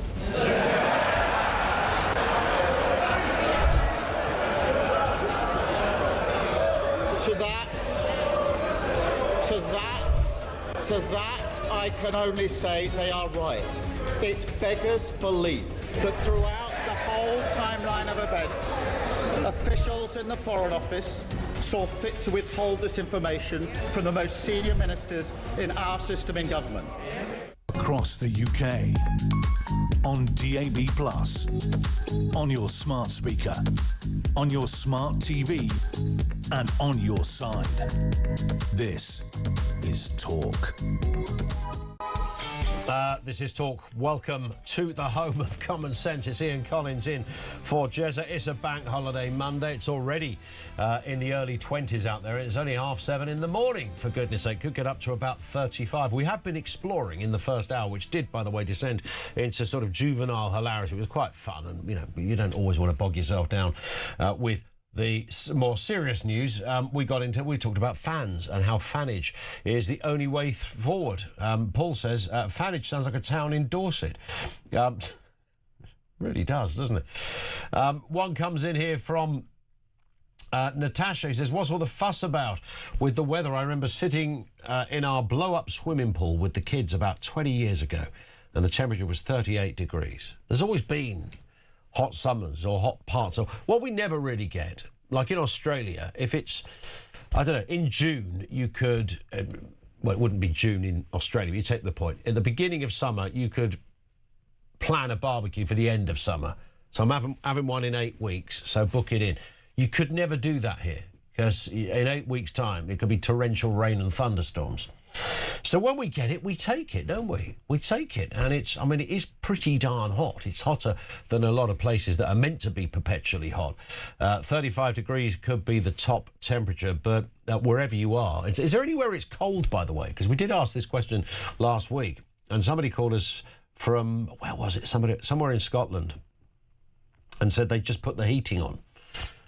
It was that chilly. Anyone suffering a bit of that? I hope not. Yeah, let us know if you're cold. We've got loads of tips for keeping cool. So many tips for keeping cool. And the point on tea, by the way, because that came up, didn't it, as whether tea is the right answer.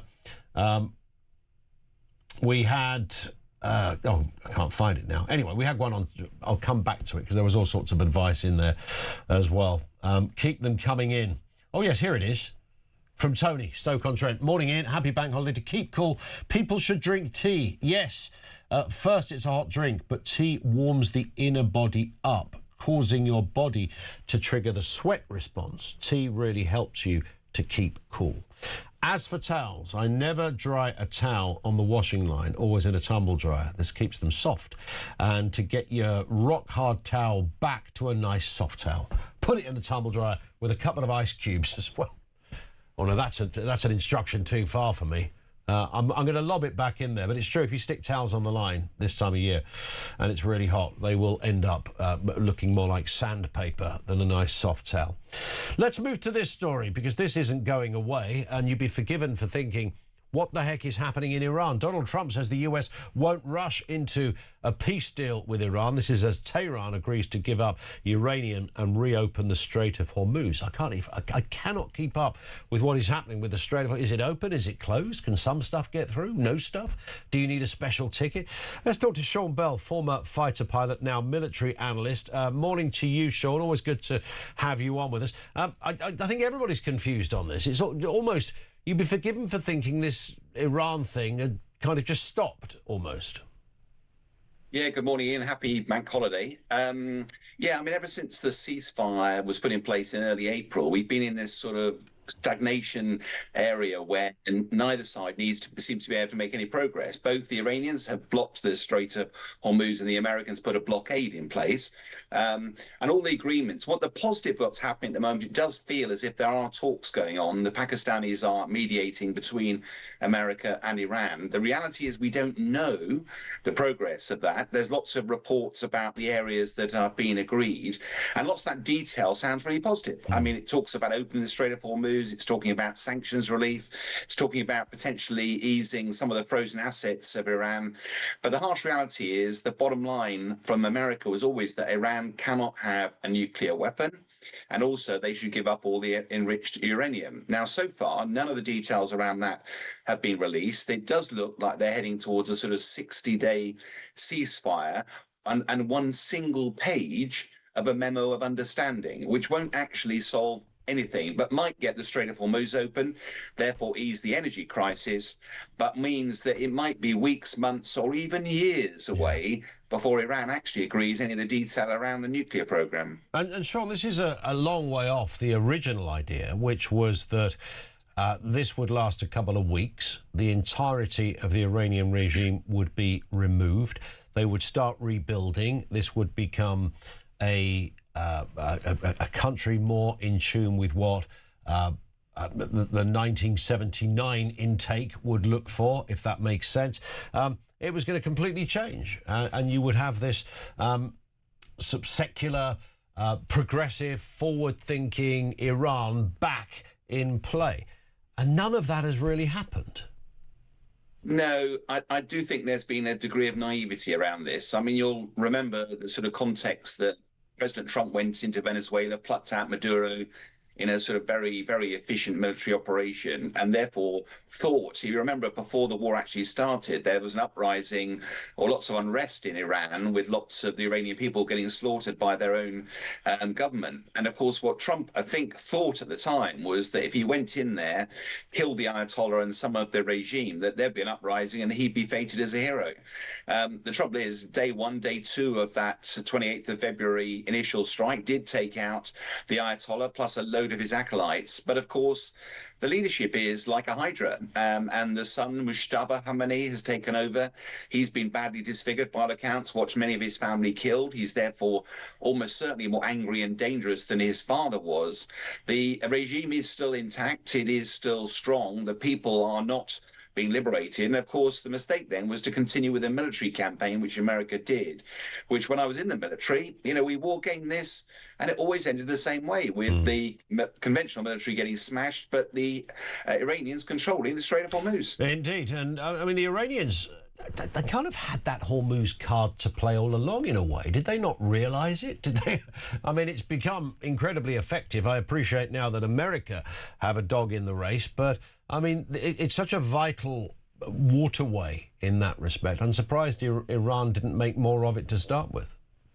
Well, yeah, I mean, that's a question that's been asked a few times, actually. And I think the answer was, if you go back before the start of the war, Iran was basically had massive sanctions on it. It had a great deal of problems with its economy. It was a pariah state. And therefore, if it was to proactively start to try to close the Strait of Hormuz, that might have triggered a war that it wouldn't have wanted.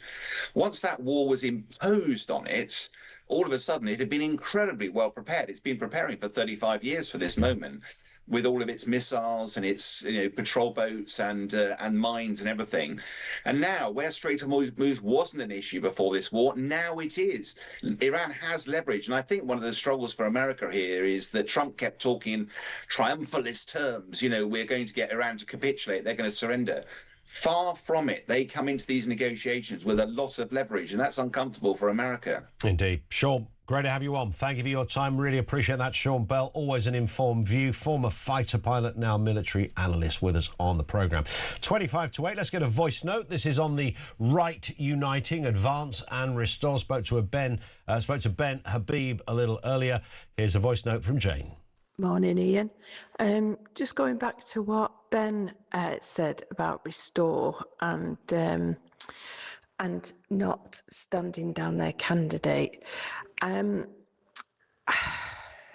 a lot of egos going on here, and I think Rupert Lowe, he needs to grow a pair and stand down in this by-election. Or when Andy Burnham gets into number 10, I hope that all these Restore voters realise that they have let this man into number 10 and their country is in the gutter now. It'll be in the sewage by the time Andy Burnham gets into number 10. That's my words of advice on that subject.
Across the UK, on DAB+, on your smart speaker, on your smart TV, and on your side. This is Talk.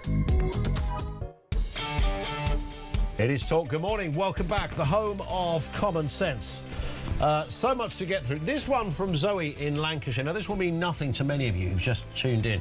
But in the first hour, we We're just randomly talking about the weather. You know, we're Brits, you talk about the weather and stuff. And it's obviously going to be very hot. And Lainey got in touch to say she lives in a static caravan and it was like 48 degrees or something inside the caravan.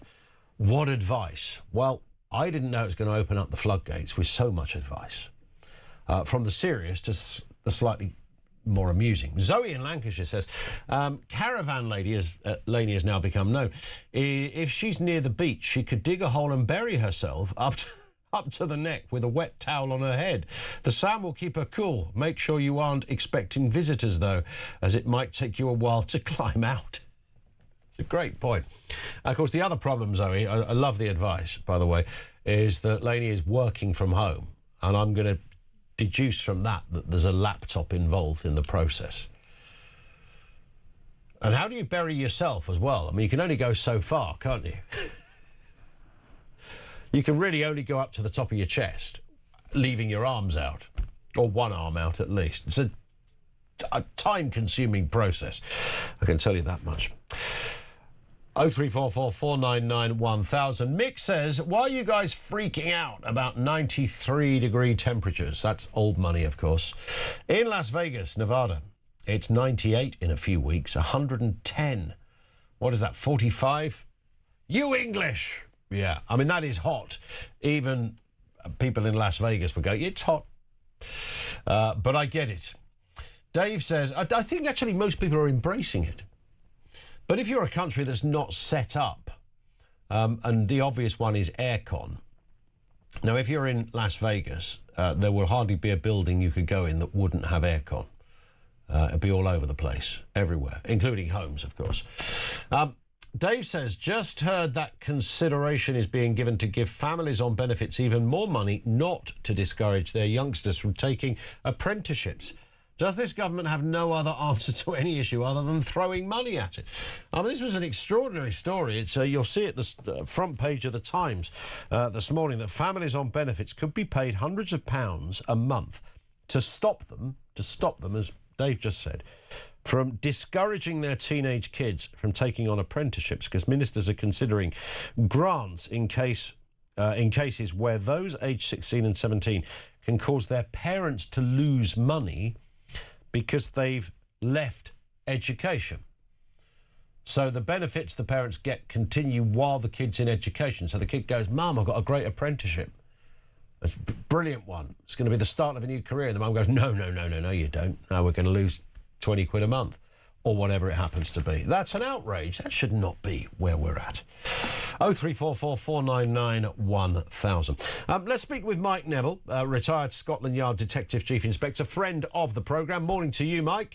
Good morning, Ian. Look, you see, you're suited, and I don't know if you've got aircon there or a fan on the go, but it's already warm and it's only 20 to 8. I'm in Wales, Ian. There's no aircon in Wales. No, it doesn't exist. My brother's farm. I'm going to feed the horses when I finish with you. Fantastic. Not in a suit, I hope. Let's have a look at this story, because we saw this sort of break last week of the judge that not only didn't jail 3 teenage rapists, but almost commended them in some kind of way. That, you know, you guys are all right, really. You don't belong in jail. That, I'm slightly paraphrasing there, but it was that kind of vibe to it. There didn't seem to be much condemnation. Of course, the poor there are 2 victims here, are left with often irreparable damage for what they went through. Today, Keir Starmer has said he's appalled by the case. That's his take on it. We're just going to play you a little clip here. Darren Jones, who's the Chief Secretary to the Prime Minister, he broke down in tears, essentially, on live TV when asked about this decision. Let's have a listen.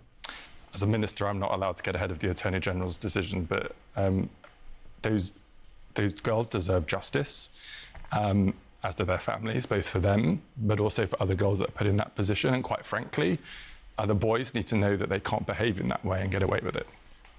You are here as a minister, but I can actually tell from listening to you as a dad, I think you found that quite hard to watch and to listen to. It was very hard to watch, because no parent wants their daughter to be in those circumstances.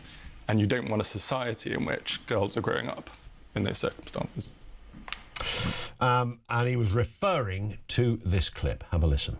The words hit like a rock, straight in my face. he almost made it seem as if what the boys did was not okay. But it was okay in the eyes of the law because they were still children. And what did that mean to you? It meant that why did I sit and put myself through the pain of going to court, going through a trial, reliving everything because of evidence and watching it all happen again? It sort of gave me a sense of what's the point? Like, what was the point in putting me through that just to say that it's fine? That is the voice of a victim. Words read by an actor, but the actual words. Mike, I mean, we have been here before when we've seen bizarre decisions from judges, and I think, as I said at the beginning, what compounds this one is that the judge seemed to have almost no condemnation.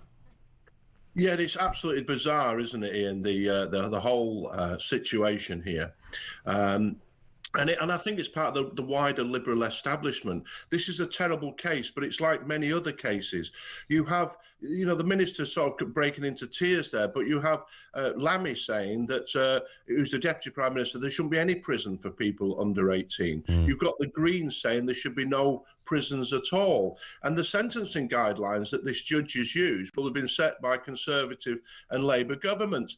But the whole thing does seem perverse in the sense I've looked at the sentencing guidelines, and basically for the lowest, a rape is a very, very serious crime, and as such it carries life imprisonment as the maximum sentence. And what it does say is that the lowest sentence that should be considered is 4 years. Now, and then it says if you're a youth, then it can be halved or even 2/3. But that still means 16 months in prison, and this hasn't been imposed. And then you look at the factors in this case, that it wasn't one offence, it was two. There was a group of boys involved in it. There was a weapon involved at one point. It was filmed. They then went to court and called the victims liars. So that all these aggravating factors add up. But what he seems to have done, he doesn't take any of those into account. It's just like, oh, you're low IQ, you've not been in much trouble before, so they have been in trouble before, all those things. But what gets me is that then when they said, oh, we're having an intensive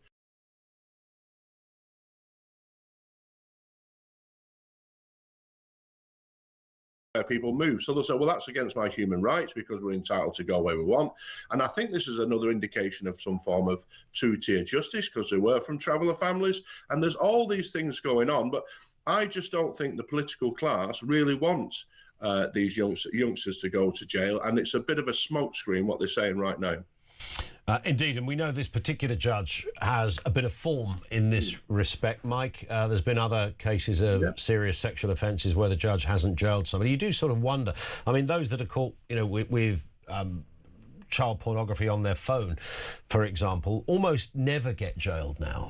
I mean, you've really got to be in a different stratosphere of what you've got on your device. But you look at, they don't make Crown Court, really. They're sort of dealt with by magistrates' courts now, and it's a tap on the wrist and, 30 hours community service and a 50 quid fine. I mean, how did we get into that territory? Well, where we are in is there's a real disconnect, isn't there, between what the public, that your listeners and viewers will think is a reasonable sentence for wicked crimes. There's a real disconnect between what we think and what the establishment thinks, and that really causes problems. And as 100 years ago, Lord Justice Hewitt said, justice hadn't just got to be done, it's got to be seen to be done. And they're very wise words, because what the public are seeing at the moment is that justice isn't being done, that so many violent criminals and very dishonest and wicked criminals are just allowed to get away with it. And this is where society reaches a tipping point where people say, well, why should I obey the rules? Most of us don't obey the law because we're frightened of going to prison. We just think, well, we'll fit in with society.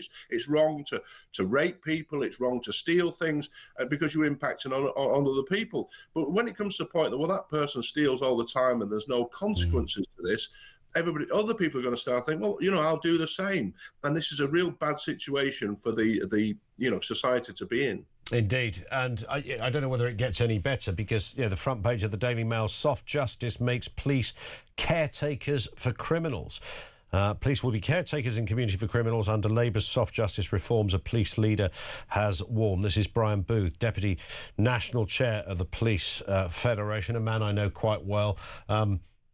you know, he doesn't stick his head above the parapet if he's not genuinely concerned about something, and I think he speaks for a lot of officers.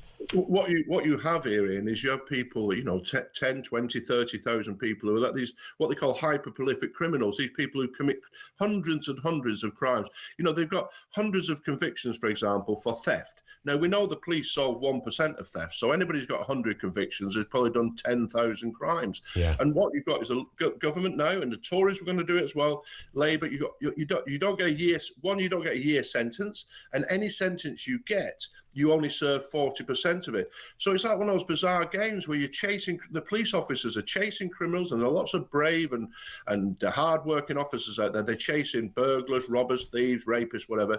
They catch them, they do their job, they take them to the court, and then within months they're out again. You know, because it's all a deception, isn't it? They say, oh, you'll get, you'll go to prison for 4 years. Well, it's not really 4 years at all, is it? No. It's like 1 year. In northern terms, it'd be called a swizz.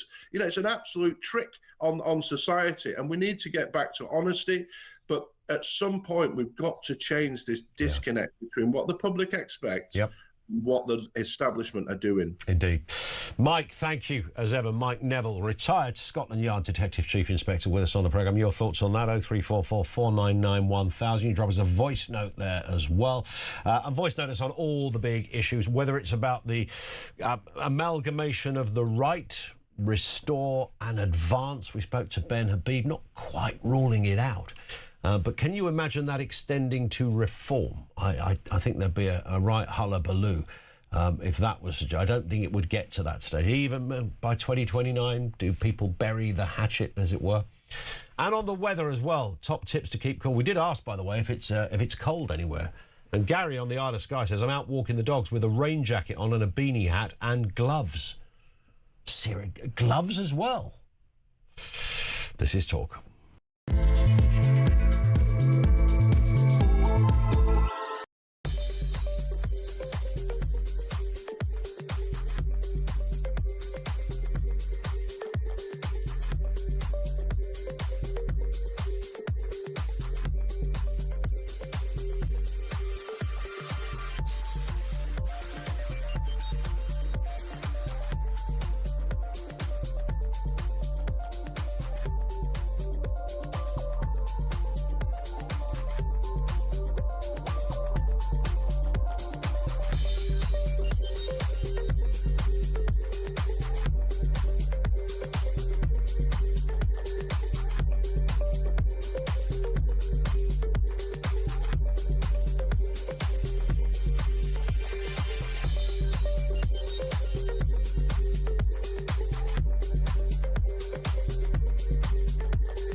Breaking news this morning revealed that under the Terrorist Act, 242 people were arrested in the year to June of this year. That's something you can indulge in as to all the people. UK.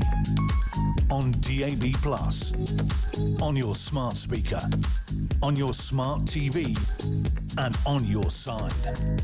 This is Talk. It is Talk. Welcome back. The home of common sense. 0344 499 1000.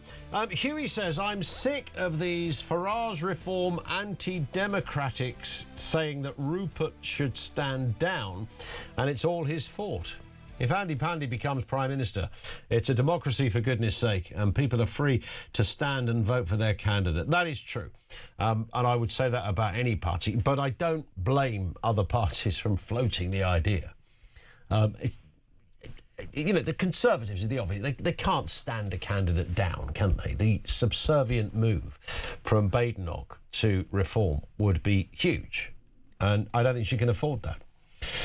This one from Neil says, the best tip I had on handling extreme heat was during the day, close all doors and windows, also close blinds if you have. If not, the curtains. It works. Yeah, that does kind of work. To a degree. Let's speak with Joe Wheeler, meteorologist for Square Raindrop. Morning to you, Joe. Good morning. It's fair to say... Sorry? I was going to say, it's not often you can top up your tan before 8 o'clock.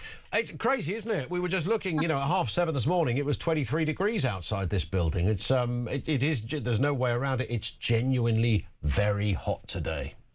it is. And we're likely to break some records today, which at the moment stands at 32.8 for May. And that record was set back in 1944. So it's had a while to break it. Hasn't done it so far. But yesterday, I think we managed 31.5 at Heathrow and Kew Gardens. There were about 15 sites in London where we topped 30 degrees Celsius. And that in and of itself is really quite unusual.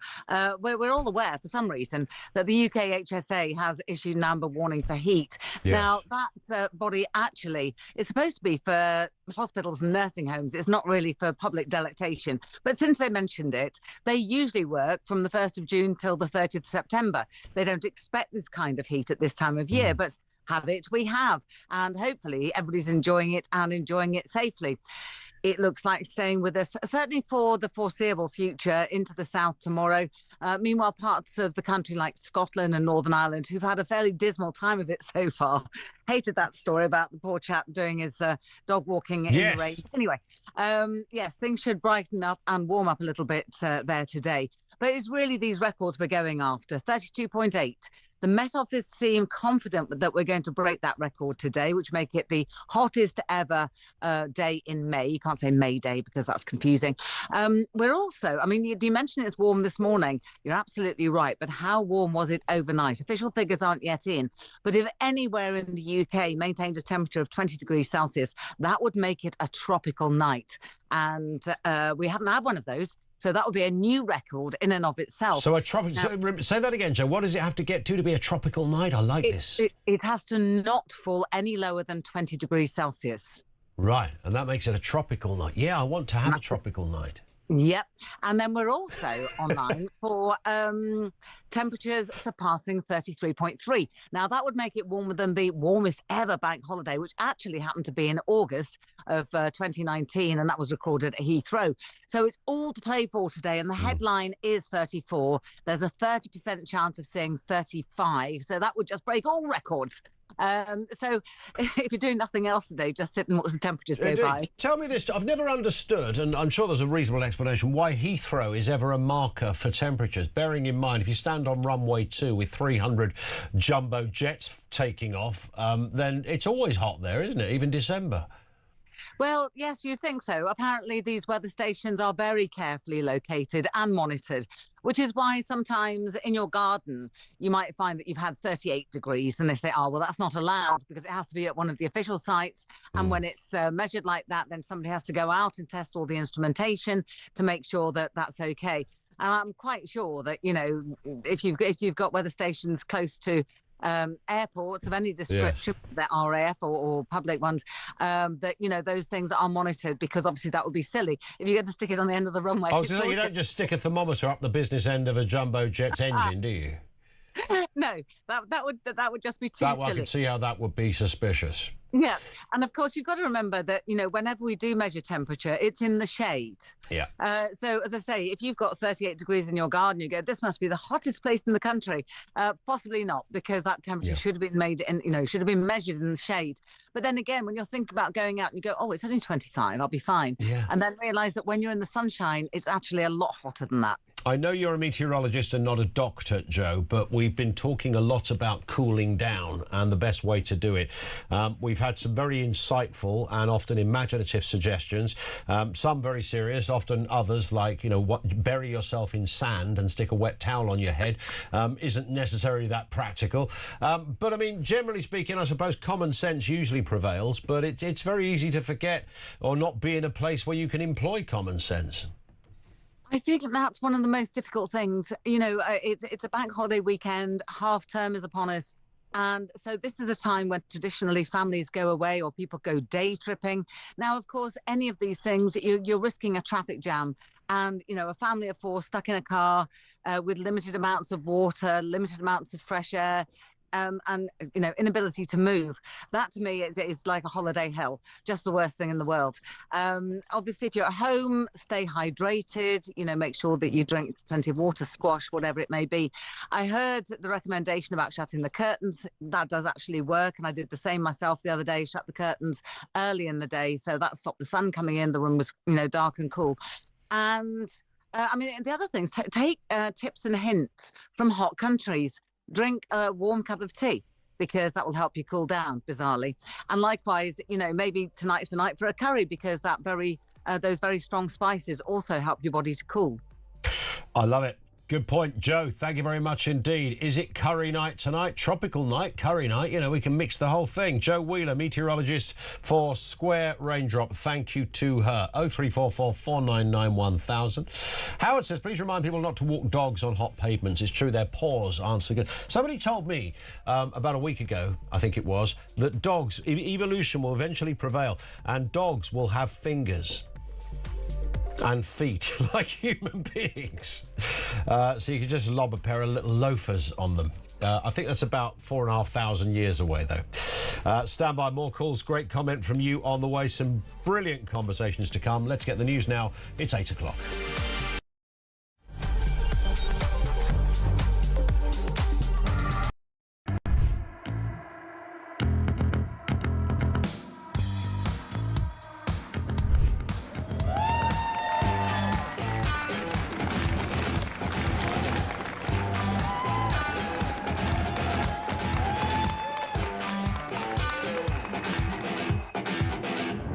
My fellow Americans, let me begin by congratulating the team at NASA and our brave astronauts on the successful launch of Artemis 2. It was quite something.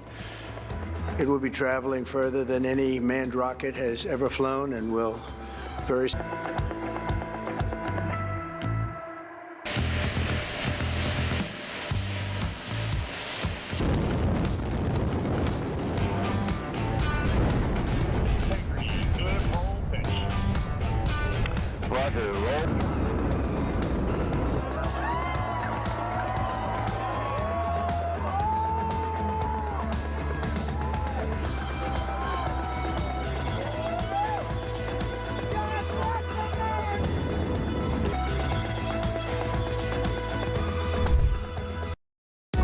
Across the UK, on DAB+, on your smart speaker, on your smart TV, and on your side. This is Talk.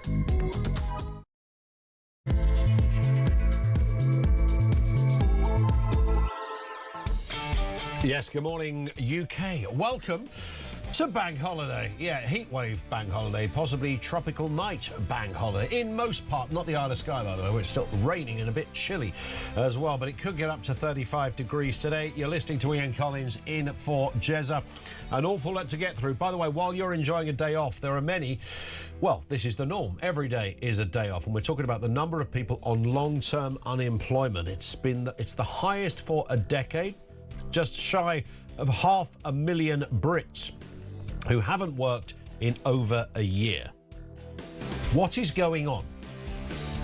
How can that even be possible? And of course, that stat sits in a long line of other disturbing stats that are welfare related. It comes at the same time that we hear today that taxpayers are spending 25 times more on welfare for young people than actually getting them in to work. These are the findings of the former government minister, Alan Milburn. We also learn that some parents, and this is just absolutely staggering, are stopping their kids from taking on apprenticeships because if they do, it means the parent loses benefits once the kid is no longer in education. I mean, that should be criminal, frankly, to stop your kid pursuing a career. Elsewhere, the Prime Minister has waded into the horrific case of the judge who refused to jail 3 teenagers for rape. Starmer called it appalling. Turns out the judge has form in this area of not jailing people found guilty of serious sexual offences. And Angela Rayner continues to press Keir Starmer to introduce a full under-16 social media ban following mounting concerns about kids' mental health. If you're one of those people that allow your children to do the Instagram, Facebook, Snapchat thing, give us the detail behind that, and I'll say it till I'm blue in the face. The issue, if you want to ban it, you end up banning loads of other stuff as well that really shouldn't be banned. But on top of that, if a kid wants to look for some dark stuff on the internet, you go to the internet. You don't need social media to facilitate that search. Details on the way. Everything you need to know and all the breaking news. 0344 499 1000. We are talking as well about how to keep cool. I like this one from Chris because we obviously fans. I reckon if you went to a shop to buy a fan, they'd say, sold out, mate. Because it happens, doesn't it? Even air conditioning units sell out, and they're not that cheap, a decent one. Chris says, last year when it got hot, I'd stand in front of the fan in my boxers to cool off. I decided to upgrade to a Dyson bladeless this year after a minor tackle-related disagreement with the old one. Turns out some lessons are learnt the hard way and painfully. I mean, how close could you have been? I don't want to get into too much detail, Chris, but you loved that fan, didn't you? That's all I'm going to say. 0344 499 1000. Fan of the fan, yeah. You can drop us a voice note on those tips as well. The right-leaning parties joining together. We had Ben Habib with us a little earlier. That story, by the way, is not going away. Let's get to work with Nigel Evans, big friend of the show, of course, former Deputy Speaker of the House of Commons. Nigel, good morning to you. Happy Bank Holiday Monday. Indeed. Are you in a place that is hot right now? I am actually, yeah. I'm in... I don't know if you know, but I live with former Tory MP Colonel Bob Stewart. Bob took me in after the general election. He lives in Bromley. I know Bob. I didn't know you lived with Bob. This is a sitcom waiting to happen, surely. Absolutely. And it should be called Squatting with Colonel Bob. I mean, the things we got up to over the past 2 years, you wouldn't believe, Ian. No, I would believe, Nigel. That's the problem. I really would believe. And that's without a Dyson bladeless. Indeed. Well, we've got some great tips here. Well, your neck of the woods is going to be really hot today, so you're looking at at least the early 30s, Nigel, so you and Bob can get out on the loungers. Yeah. The sight of it, yeah, absolutely. Yeah. We should put that on pay-per-view. Indeed, or just go to the pub, which is often the nicest way to do these things. There's a lot to talk about. Just give us your view, Nigel, if you would, this constant story that's not going away about right-leaning parties merging together. It doesn't really include the Conservatives, but we're talking about Restore, Reform, Advance UK. We had Ben Habib with us a little earlier, not really ruling out that him and Restore might get together. I don't imagine those two would find much sympathy with the plight from Nigel Farage, to look at it that way. Yeah, absolutely. I mean, there's no two ways about it. Rupert Lowe hates Nigel Farage, and I'm sure we all know the reasons why. And I don't think there's going to be a deal done there. So what is the result of that? Well, looking at the opinion polls in Makerfield, they say there's a 3% gap between Labour and Reform. And it looks as if Restore Britain is going to get 7%. So it could mean that those who are to the right, by voting Restore instead of Reform, will put Andy Burnham into Parliament and also into number 10 Downing Street by the looks of it. Yeah. But if you look back, Ian, at the 2024 general election, there is no two ways that when deals were trying to be struck with Nigel Farage, with the Conservative Party, and we were saying, listen, if you vote Reform, you're unlikely to win the seat, but you are likely to lose the seat from the Conservatives to Labour. That's exactly what happened. In my own seat, I lost by just over 800 votes. Reform scored 8,000 votes and came third. And we ended up with a Labour MP both in my seat and in the next door seat as well. So the reality is that's where we are. But I don't think any political party of the right at this moment in time is ready to do any deals whatsoever. There was a sense, I mean, this could still happen, that the Conservatives will, that horrible phrase, bounce back. With all the rows going on, Kemi Badenoch will look like the sane and sensible adult in the room. Her star seems to be rising somewhat in terms of her performances at PMQs and the like. But it doesn't seem to be translating to opinion polls and local elections. No, not in Makerfield. That's for absolutely certain. I spoke to the Tory candidate there the other day, and I just said, what you've got to do is endure, because I fought the Pontypridd by-election in 1989, and there wasn't a chance that the Tories were ever going to win that. But all I needed to do was, just keep on the path for the 4 weeks of the campaign, and that the opinion polls show the Tories scoring about 2%. Meanwhile, north of the border, there's going to be another by-election in Aberdeen when Stephen Flynn, the former SNP leader in Westminster, resigned because he's now in the Scottish Parliament, and it looks as if the Tories are going to do much, much better then. But the reality is, Ian, you're going back to a common sense thing that says, well, really, if everybody on the right coalesce behind the person that was ahead, then we could possibly stop Labour and win one of those seats. But the reality is, and Kemi said it herself, is that actually Reform do not have conservative policies. Some of them are to the left, some of them appear to be to the right, but they are their own distinct policies. They're not Tory light, and the Tories are not Reform light either. Yeah. So the reality is that you have at the head of all these political parties people who are not prepared to do deals. And if Restore Britain decides to carry on fighting this campaign, then you will see the next morning that it could put Andy Burnham into Parliament. I mean, the more interesting question for me, Ian, because I was walking past Downing Street yesterday and I just thought that if Burnham does get elected, then later that night, a phone call will take place between Andy Burnham and Keir Starmer. Yeah.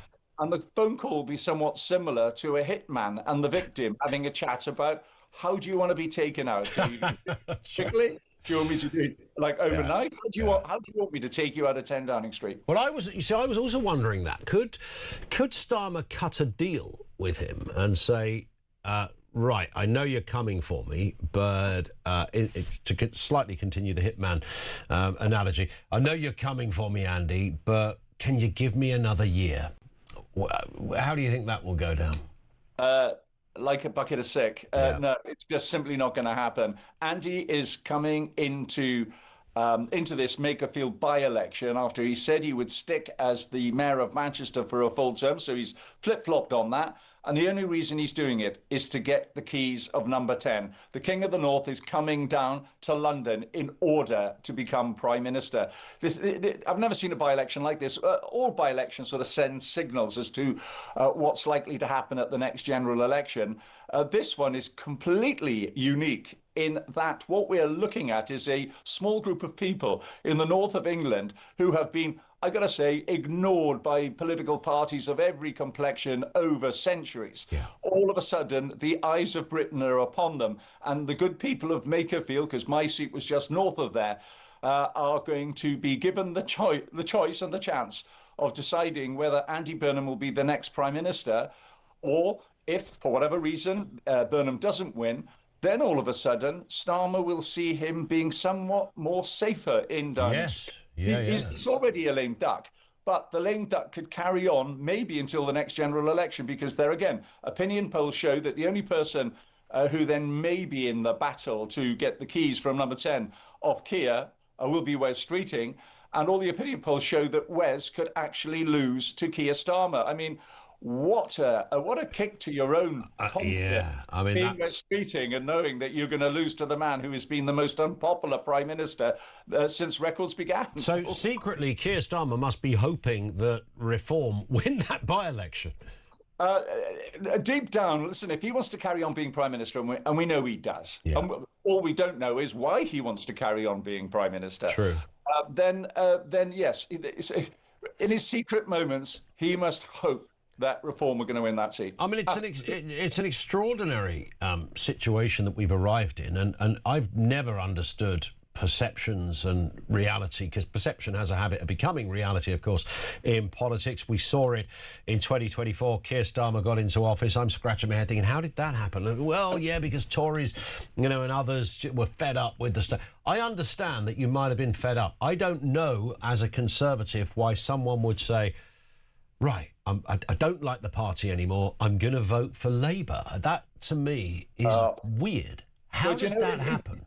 No, it didn't really happen that way, though, Ian, because what happened in a ton of seats, even though the Reform candidates at the general election didn't lift a finger, in my own seat, the first time I saw the Reform candidate was on the night of the count. And in all those seats, they got roughly 7,000, 8,000 or 9,000 votes.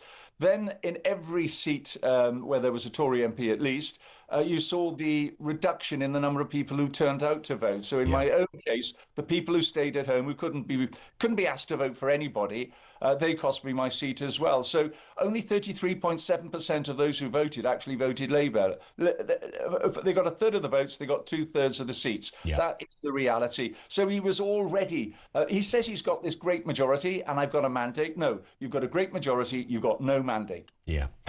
What about Brexit in this by-election that's coming up? How much of a part is that likely to play? Again, you know, this was a Brexit supporting seat. You might imagine it would be, you know, just something that would mean you're toast as a pro EU candidate. Andy Burnham isn't just pro, he's quite evangelical about it. He's trying to sort of tame it down a little bit. Is that going to be a factor, do you think? Well, for Andy, the best thing about the Brexit question is not to ask it. It's as simple as that, because we know where his heart lies. But his head is overruling his heart because he knows that the Makerfield constituents voted about 2/3 of them to leave the European Union. Andy is now looking in both directions at exactly the same time. He's got the Makerfield constituents who he's got to win over first in order to become Member of Parliament to take on Keir Starmer. And then to become Prime Minister, he's got to go and look at all his Labour MPs, the vast majority of whom would rejoin the European Union tomorrow on any demands by Brussels. And so he's basically looking in both directions. But it's going to be a tough one for Andy. But at the end of the day, he's got to really go with his constituents. And journalists up there, apparently the pack are living there, Ian, like in no other by-election, because, as I said, the outcome of this by-election is bigger than any by-election I have ever seen in the 50-odd years that I've been involved in politics. It is the most exciting it's like a general election is about to happen, isn't it? Yeah, I mean, we know what Keir's up to as well. He's salami-slicing Britain back into the European Union through the back door. Yep. And I find that unforgivable, because the British people had their say in the referendum in 2016. They may not like it, and we know Keir tried to stop it when he was in opposition by asking for a second referendum, and then got a battering in the 2019 general election when Boris won with a majority over 80, saying, let's get Brexit done. It may not have been done in the best way possible, but nonetheless, I want to see Brexit made a great success. So Andy's got a lot of questions to answer. If he is going to carry on with the policy of salami slicing Britain back into the European Union through the back door without consulting people in another referendum, which by all accounts he doesn't want to do, because he knows he's just opening a wound that was particularly deep and nasty. 2016, 2019 was an absolutely appalling time in Parliament when I saw members of Parliament who spoke about the importance of democracy trying to stop the outcome of the referendum, which was the largest vote that Britain had ever had. Ian, we all know what the Remainers said to people like me and people who live in Makerfield who voted Brexit. We didn't know what we were doing. We're a bit thick. You know, that's what we were told. Absolutely. The reality is we wanted to leave the European Union for all the sorts of reasons why I don't want to go back in. Listen, on that point, Nigel, have a great day. Say hi to Colonel Bob. Enjoy the sunshine and have a beer as well. Nigel Evans, former Deputy Speaker of the House of Commons, with us here on Talk. And a reminder, Makerfield by-election, June 18th. I think I'm right in saying June 18th is the date for that. These are the other candidates on the list. Jake Austin, Liberal Democrats. Andy Burnham, Labour Party. Alan Howling, Lord Hope, the official monster-raving loony party. Robert Kenyon, Reform UK. Rebecca Shepherd, Restore Britain. Peter Ward, Rejoin EU. And Michael Winstanley, the Conservative Party. So that's how that stacks up. Coming up on 8:20, more from you on the way. You want to drop us a voice note on anything you've heard so far. 0344 499 1000.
across the UK.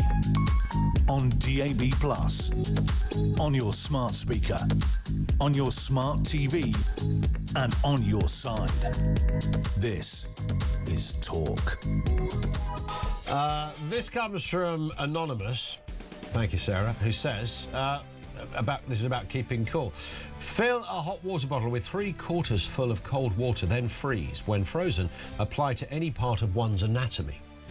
Well, you could do that for a bit, couldn't you? But a frozen water bottle is pretty darn cold. Even if it's hot, that's... But, of course, that is location dependent, I suppose you could reasonably say. In 1996, says Steve, the weather map at the same temperature as today, but remained green. Meanwhile, in 2026, weather maps look like burnt pizza. Fear-mongering alive and kicking in the UK. Also, the temperature sensors have been placed in some very strange positions like Heathrow. Felt the heat out there of those jets? But no, I question both of those things. I did speak once to the bloke that was partly responsible for the graphics in the weather. And he went, no, we've just got better graphics, mate. He said, back then we didn't have any graphics. We can make it look hot, we can make it look cold, we can put icicles on there. He was slightly bemused that he'd been dragged into a political argument. And Joe Wheeler, who we spoke to, the meteorologist a little earlier, said that Heathrow, it's not literally on the runway up a jet engine. But hasn't it just by definition got to be a bit hotter if you're down Heathrow way? Just a little bit. 0344 499 1000. Jack Elsom is with us, political editor at The Sun. Morning to you, Jack. Good morning, Ian. How you doing? All right. Obviously, let's get the weather out the way because we are Brits and we'd be failing, frankly, and both lose our jobs if we didn't at least give a nod to the weather. It's going to be hot. You're in a hot place. How are you going to cool down? I'm so hot. I mean, I'm actually going to do... It's bank holiday today, obviously, but I am working. Yeah. So I'm going to sort of be cooped up in my flat in London, which is just like the most muggy thing. I've got a nice balcony, actually, so I'm going to try and sit out there. That could be worse, though. It could be worse.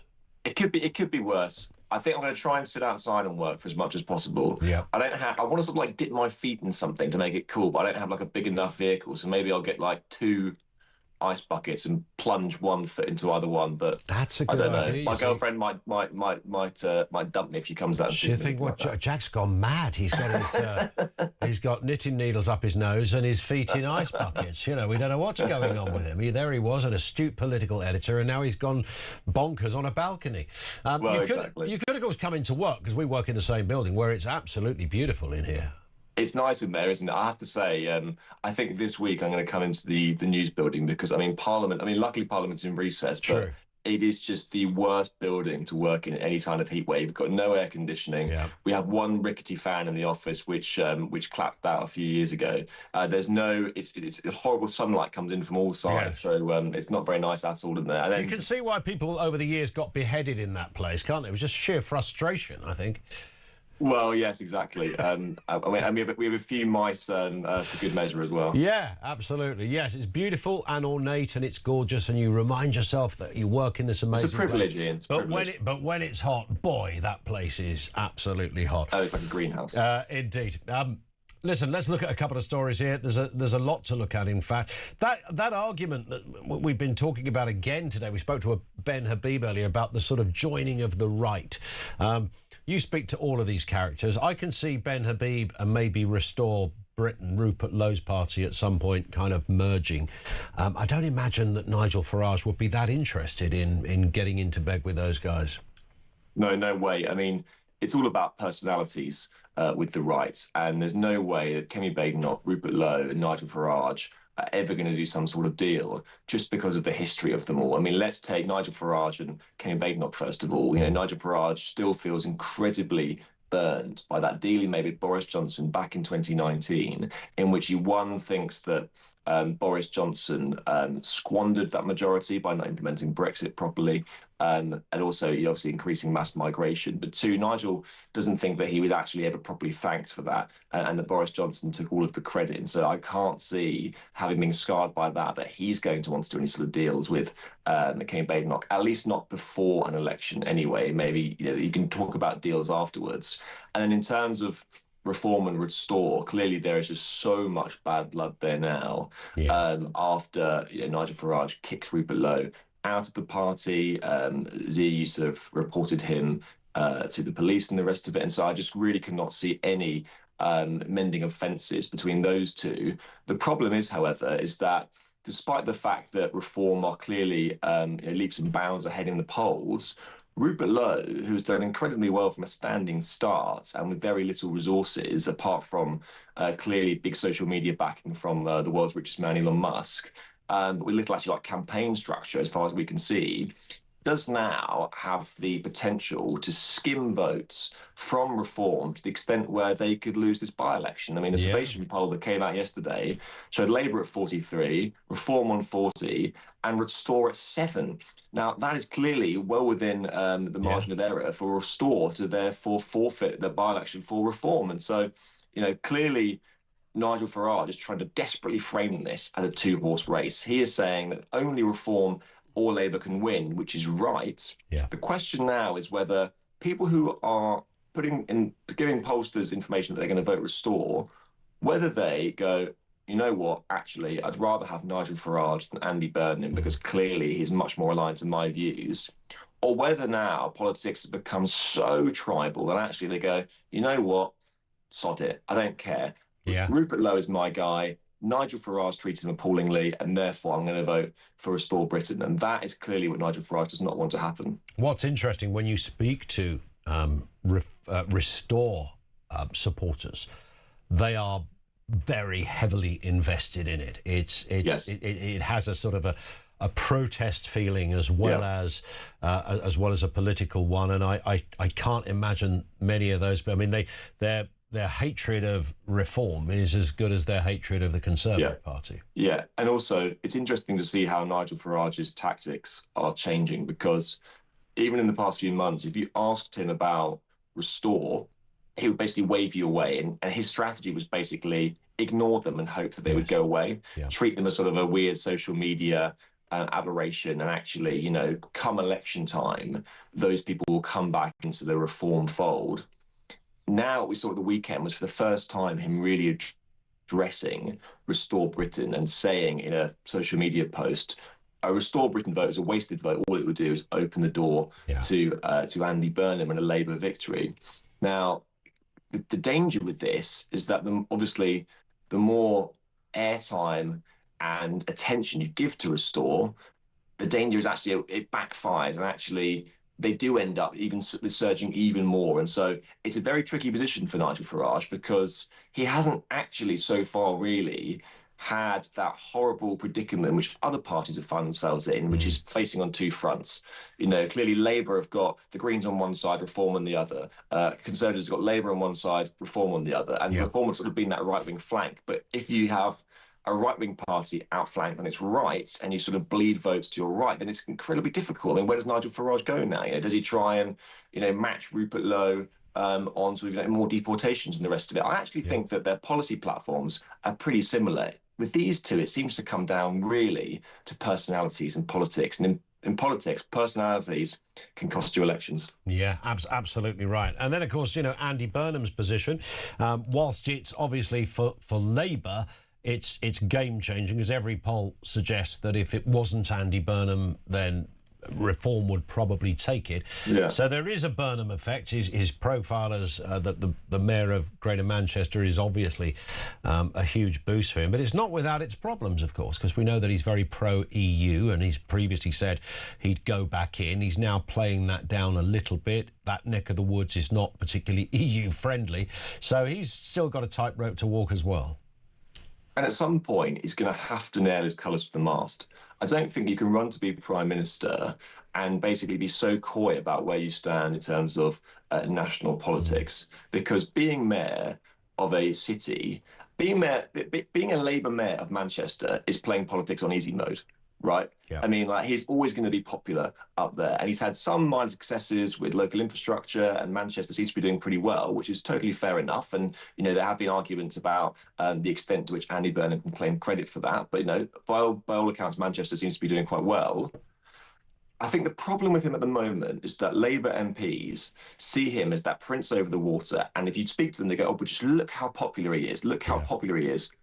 Give him a year in number 10 and see how popular he is. I mean, that is where you have to deal with existential problems in this country. Non-stop. Immigration, welfare, crime. It is not just about spray painting a few trains up in Manchester. And as flippant as that sounds, but you do have to deal with real problems gripping this country. And it's going to be unpopular things, which the next Prime Minister is going to have to do if they want to put this country back on the right track. And so, I do fear that Labour MPs who are putting so much stock and investment in Andy Burnham to ride to the rescue as their saviour might see that very, very quickly his popularity plunges if he has to take those difficult decisions that he ought to. Indeed. I remember Boris Johnson experiencing exactly that, because he'd been the mayor of London twice, of course, and, suddenly you're given the big job, and there's not even an equivalence, right? It's not like they're a bit similar. They're nothing like each other. No, exactly. I mean, the Metro Mayor, I think Andy Burnham's got a budget of about £3 billion. I mean, that is just a rounding error when it comes to sort of like national expenditure, which you have to deal with if you're First Lord of the Treasury Prime Minister. It's just totally different kettle of fish, and they have very limited powers. It's more of a sort of a symbolic role. There's lots of sort of boosterism that goes into it. Andy Burnham seems very good at that, in the same way, like you said, that Boris Johnson was very good at that. But when you come into the black door of Downing Street and actually have your hands on the levers of power, everything changes, and it is just so different. And you can quickly see Andy Burnham coming up against exactly the same problems that Keir Starmer is coming up against, whether it's small boat crossings, whether it's that enormous welfare bill, whether it's rampant crime. And it's those sort of things which can make a Prime Minister very unpopular very quickly. And for Nigel Farage or Kenny Badenoch, at the moment, they have the luxury of opposition. And so they can quickly punch Andy Burnham's bruises, and what we could see is Nigel Farage, Kenny Badenoch, essentially sort of capitalising on another poor Labour government, and that is the issue here. But also, I'll make one point, Ian, is that even though I said that Labour, listen, if Andy Burnham wins it, he'll come back and it'll almost certainly be the leader. If you can beat Reform in Makerfield, Labour MPs will lap him up very quickly, and the majority will. There are still many people in the Parliamentary Labour Party that do not like Andy Burnham. There are people there that see him as a careerist. There are people that see him as a political chameleon who has successfully reinvented himself from a Blairite special advisor into a sort of a soft left tribune, self-styled king of the north who loathes Westminster, supposedly. And there are people that remember him being the last out the door from Jeremy Corbyn's shadow cabinet, only when he saw the writings on the wall. And so, yes, there's lots of people in Parliament that like him, lots of people who see him becoming the next leader and therefore are sort of trying to align themselves with him in that sort of when the herd moves, it moves. There are lots of people that also will be quite frustrated if he comes back. Indeed. Jack, appreciate your time as ever. Enjoy the bank holiday on the balcony with your feet in buckets of ice. It will be a sight to behold. Jack Elson is political editor over there at The Sun. Thank you to him. Over to you, 0344 499 1000. Let me just remind you that in that constituency, these are the other candidates. These are the full list of candidates. Makerfield by-election, Jake Austin, Lib Dems, Andy Burnham, Labour Party, Alan Howlin, Lord Hope, the official monster raving loony party, Robert Kenyon, Reform UK, Rebecca Shepherd, Restore Britain, Peter Ward, Rejoin EU, and Michael Winstanley, the Conservative Party. We're also taking tips on how to keep cool. We've had some imaginative ones. You may not have been listening in the first hour when Lainey dropped us a very innocent text saying, I live in a static caravan. It's 48 degrees inside the caravan. I've got to work from home. How do I keep cool? Now, the obvious answer, courtesy of Charlie Rowley, was, well, stand outside, because it's cooler outside is inside the caravan. But it has offered up many mechanisms, almost Roadrunner style, sort of more imaginative ways to achieve your aim of staying cool, involving ice pops, fans, buckets of water and wet towels. Other suggestions are welcome. Georgina in Cambridge says, the best thing I've got managing for the heat is a portable air conditioning machine. Bliss. Have to agree. I've got one as well. It's not a brilliant one. We've had it for about 5 years.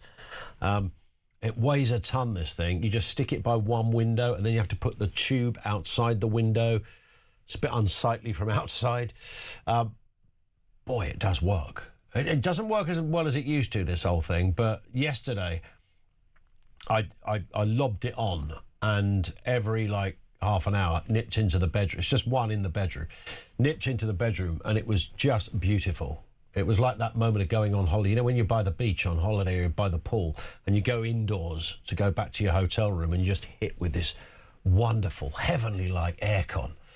It was that. But you can get them now. I mean, our one was a couple of £100, I think, if that. I think they're a bit more expensive because they've realised a bit more of an appetite for them. But I bet you they're sold out. I bet you if you go to all the usual websites, they'll be hard to get. And, of course, by the time you get one, the heatwave is over. Have somewhere to store it as well. 0344 499 1000. More coming up from you in just a couple of moments. Let's get a voice note on all matters weather-related. This comes from Sarah. Loved the first hour with Charlie Rowley. Very, very funny. Made me chuckle. Talking about everywhere not being tropical in the UK, we are currently on holiday in Scotland. We've been over to Skye. Whilst it's very beautiful, we got absolutely soaked. We're currently at Fort William, and certainly not tropical here. Phone says it's 13 degrees. But I'm walking the dog along the Caledonian Canal at the moment, and it's very breezy, and I definitely have fleece on. Maybe even put a coat on when we go out properly later. Okay, thanks. Bye. Great show.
Across the UK, on DAB+, on your smart speaker, on your smart TV, and on your side. This is Talk.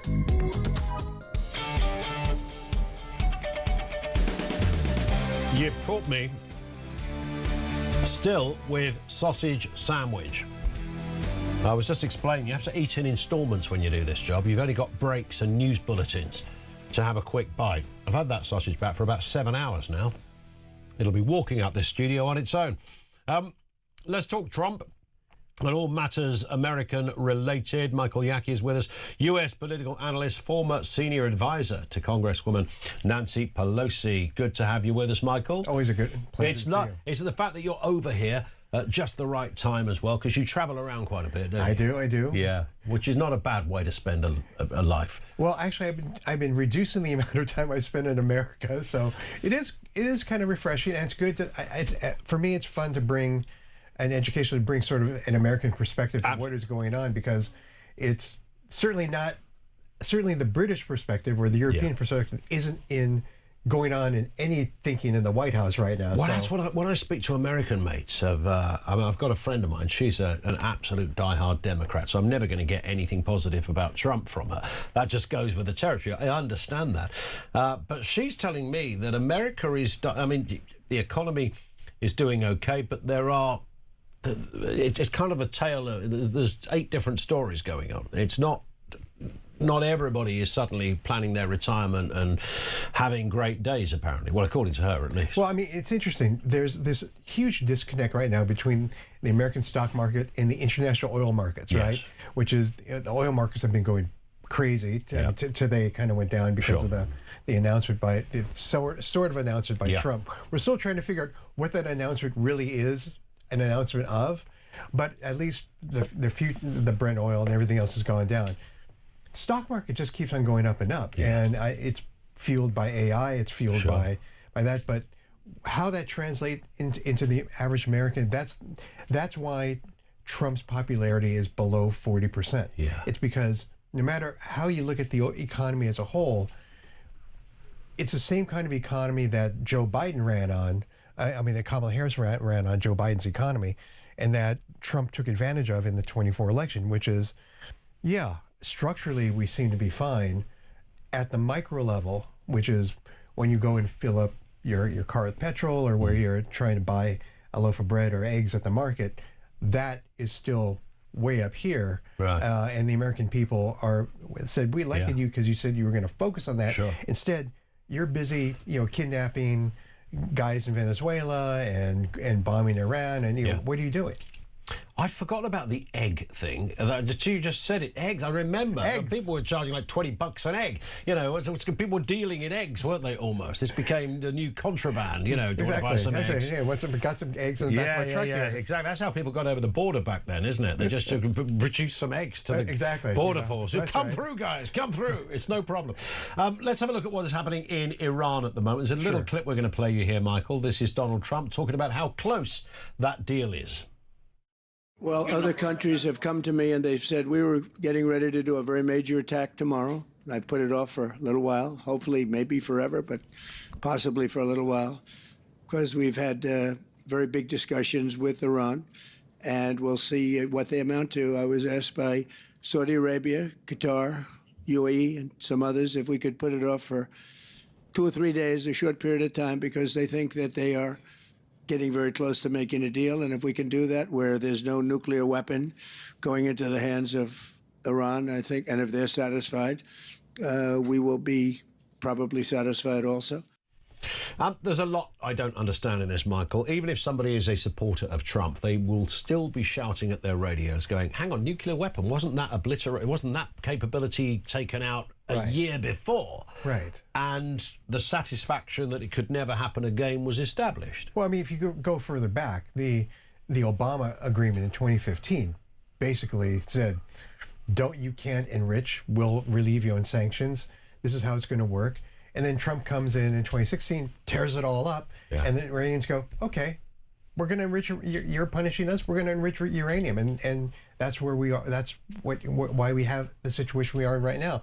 But in terms of, yes, we obliterated it, didn't we? But apparently... I mean, there was a lot of those press conferences at the time saying, these guys have got no nuclear capability now. Right. None. And no missiles. Now it's on the table as a deal. Right. To promise that they won't have. We're kind of back to like 2012 in terms of what and I think Iran is trying to reset the negotiations of 2012. What they did in 2015, because it took them 3 years with Obama to negotiate that agreement. So they're going to a reset of 2012 and going, can we get a better deal than we got from Obama?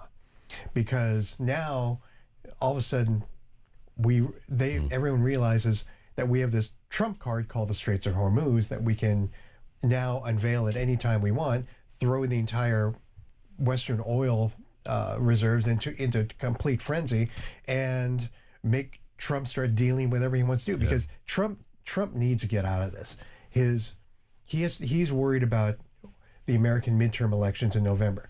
And when you think about it, yes, if he lost the Congress or the House of Representatives or the Senate, it would mean that his agenda wouldn't be due. But that's not what he's scared of.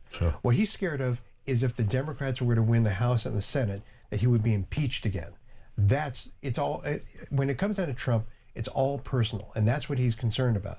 You were saying, is there anything good to say about Trump? I will say this. Unpredictability by Trump has actually been, I think, a weirdly positive thing. Yeah.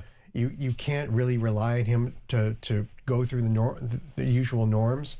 On the other hand, when you're so unpredictable, you can't predict what it is you're doing what the reaction is going to be. Then you have an issue. So partly that unpredictability, I think, has been an interesting asset in foreign policy.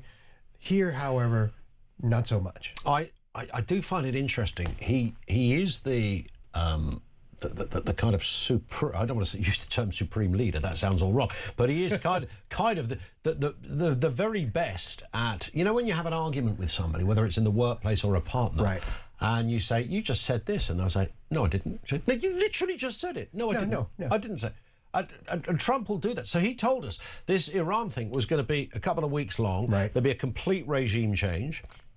As far as I can tell, the son of the last leader is now running it. He might not be in the best of conditions. That's now regime change. Remember, now he said, well, we did change the regime. But it's some of the head honchos are still the same people. But the head is gone. So therefore it's changed. So therefore there's this place was going to look like Las Vegas in a couple of weeks. It was going to be a secular country, back to 79. Everything was going to be tickety. Well, so is Gaza. That indeed. Well, that has. I mean, certainly with Iran, that hasn't happened, and even those words seem to have gone off the table now. Well, the idea that initially, before he even started bombing, he was saying, we're going to take actions that will allow the Iranian people to rise up and take. That didn't happen. Yeah. He didn't intervene on that. And then, you know, Bibi, and he says, "Hey, I got this great plan. We're going to go." And did you hear the latest, which was that they were going to try and bring back in Mahmoud Ahmadinejad to be the new supreme leader, the guy who is under house arrest right now? Yeah. That would have been something. Well, Israel had a whole plan. They even bombed the guy's security gate to kill all the guards who were supposedly protecting him, but it was really house arrest. And they accidentally, you know, of course, injured him, so he kind of got ticked off about that. But now he's running around going, oh, no, that wasn't happening. But I imagine the most scared person right now in Iran is Mahmoud Ahmadinejad, because the New York Times basically outed him as the replacement leader that at least Israel was trying to put in. Yeah. He doesn't even want to put the kettle on without thinking something's going to go off. Right. But to give Trump the benefit of the doubt, to go back almost, Michael, to what you were just saying about the unpredictability, is it possible that, okay, hasn't quite worked out? You know, the Trump playbook was, let's do this thing, we'll get this thing done in a couple of weeks, and the neon lights will be up, new regime, everybody will be partying in the street, and there'll be a Starbucks on every corner. That was the kind of mood music. Hasn't quite done that. But what if it takes, you know, another month, and that does happen? And so, okay, it's a couple of months later than planned. Unconventional as Trump is, he's delivered. Do you see that day? No.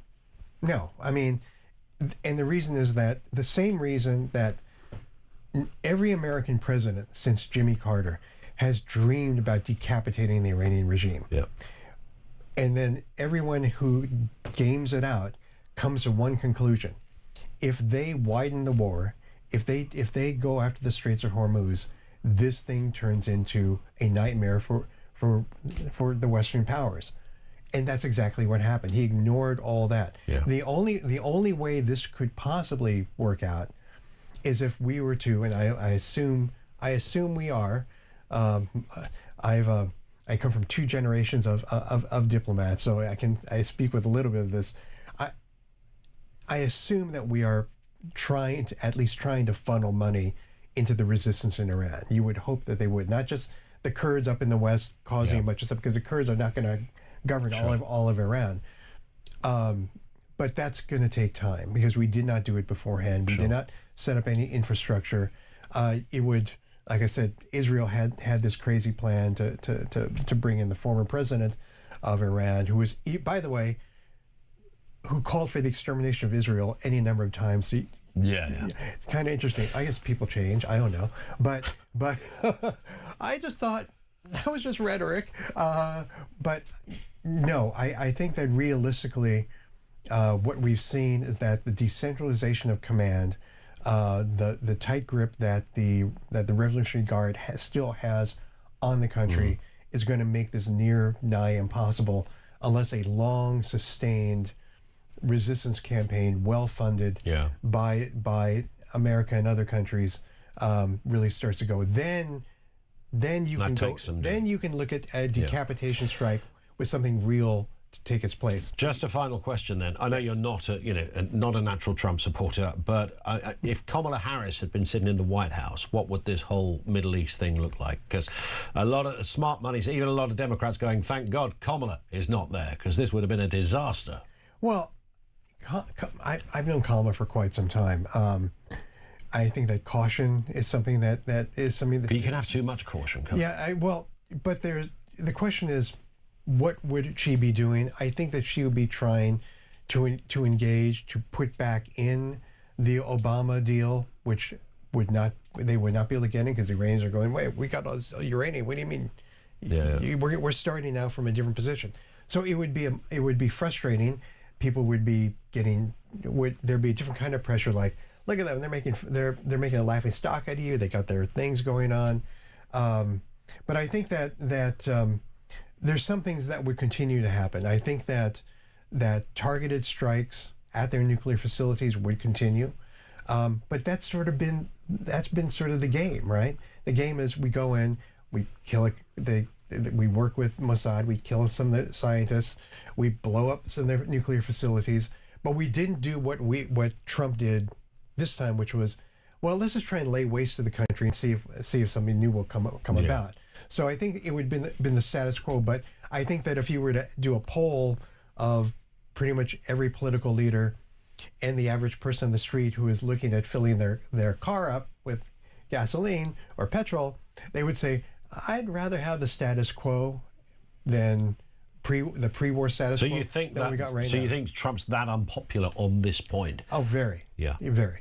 But I always thought with fuel, or gas, as you would call it in the States, filling up your car is not dependent on the Middle East. Everything is dependent on the Middle East. And again, that's the fallacy, which is, we can be a net producer of energy. Where is that energy going? How is that being refined? The fact is that the world market is connected. You just can't sort of say, well, we're going to take out 20% of the world's supply and we're going to be fine, because stuff that everything goes up in price. And the other thing that Trump doesn't understand is that what does oil do? They produce plastic. Where does plastic produce consumer goods? Where do the consumer goods come from? China. So these things are all connected, and like I said, unpredictability in some ways can be good, but unpredictability without understanding the consequences of that unpredictability, that's why we are in the situation we are now. Michael, good to see you, sir. Thank you. Michael Yaki with us on the programme, US political analyst, former senior advisor to Nancy Pelosi. Thank you to him. More from you coming next on Talk.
When conflict breaks out anywhere in the world, it has consequences here at home. Talk War is your definitive national security briefing. From the conflict in Ukraine to the tensions in Gaza and the latest escalation with Iran, this is where you'll find comprehensive comment and expert analysis with multiple updates throughout the day. The Talk War podcast from Talk, available on the Talk app or wherever you get your podcasts.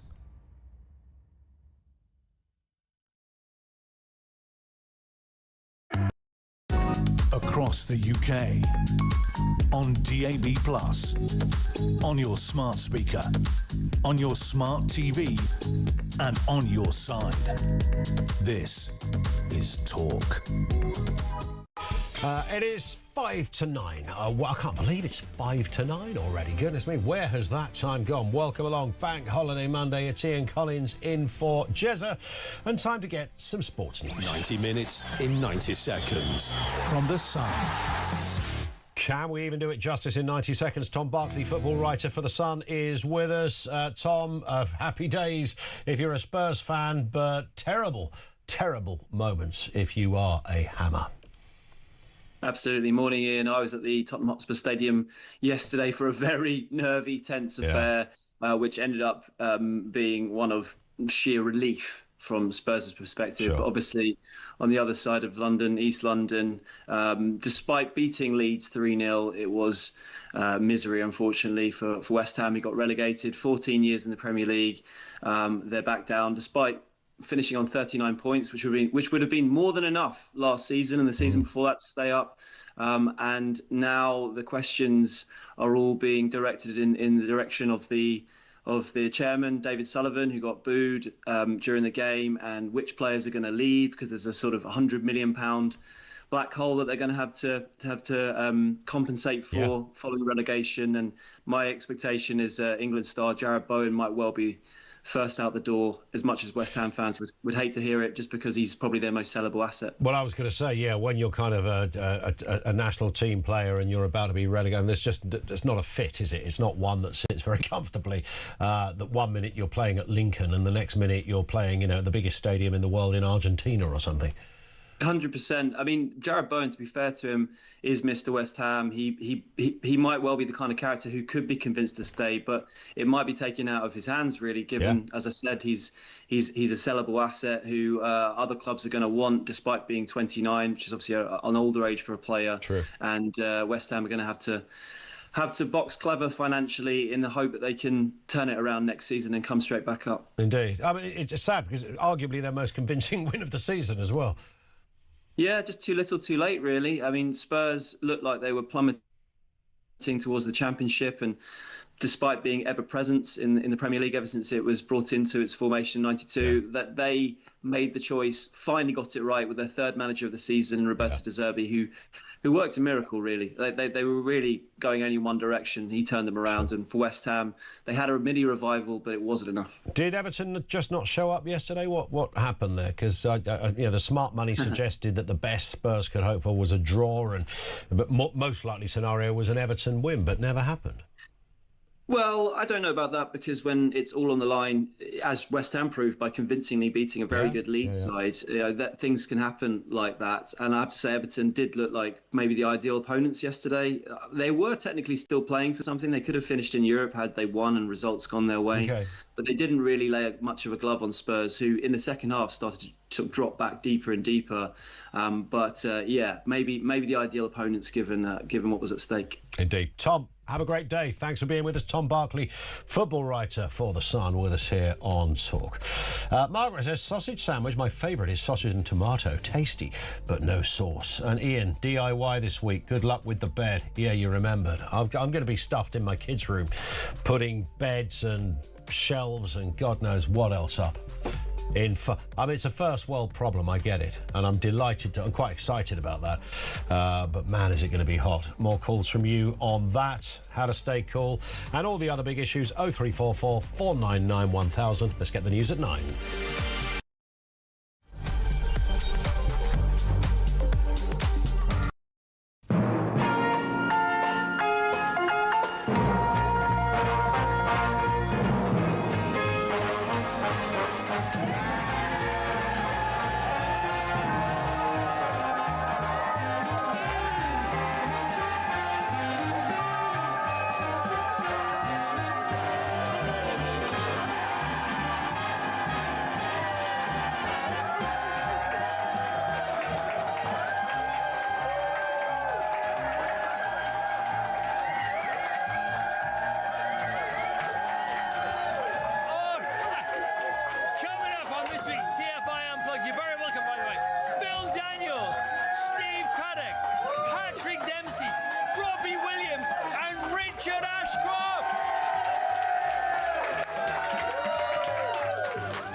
across the UK.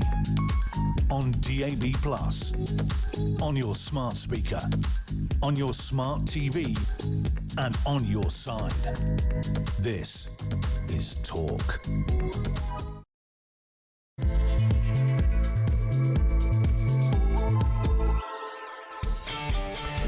Good morning, welcome back. It is the home of common sense. Ian Collins in for Jezza for this week. It's a bank holiday. It's absolutely stonking weather, potentially 35 degrees, unless you're in the Isle of Skye, where right now it's about 13 or 14 degrees and it's raining. It seems extraordinary, doesn't it, that you can be in the same, essentially in the same country, and the weather can differ so wildly. But it is fair to say most of the country will have a pretty good day. It's Heatwave Britain, everybody. And while you're enjoying that extra day off, for some people, this is the norm, because every day is a day off. We've been also talking about the number of people on long-term unemployment. It's the highest for a decade, just shy of 500,000 of your fellow Brits have never gone to work in over a year.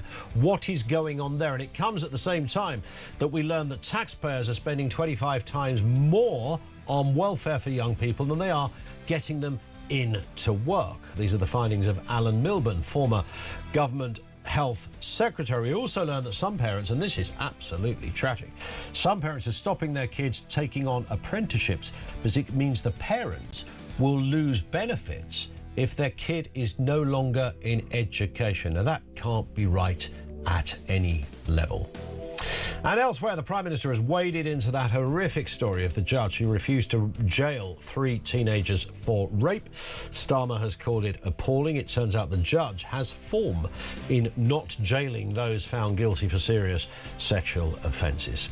Details on the way, and of course your comments along the way too. If you want to leave us a voice note, 0344 499 1000. Does Britain have a worklessness crisis? And on a lighter note, tips for keeping cool in the hot weather. And boy, have we had some belters. 0344 499 1000. John in Paul says, I have a very good way of keeping cool in the UK. Stop making out like we're under attack by the heat. Just enjoy it. If the Brits lived in countries like Zimbabwe or Namibia, this weather would be par for the course. And no one there goes on as if it was the end of the world. Grow up, Britain. Absolutely right. I do think, though, a lot of it comes down to the air. It's when you can't escape it. Although that said, I'm sure Zimbabwe's aircon setup is probably not like California's air conditioning setup, or Spain for that matter.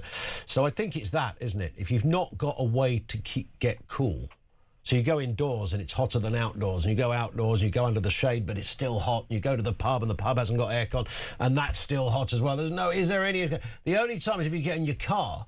I've known people sit in their car, turn it on just for the aircon. Is that the only answer? Linda says, poor Jezza. He's in a tent glamping with his wife and kids. I'm not laughing. We were just talking about that, Linda, during the break.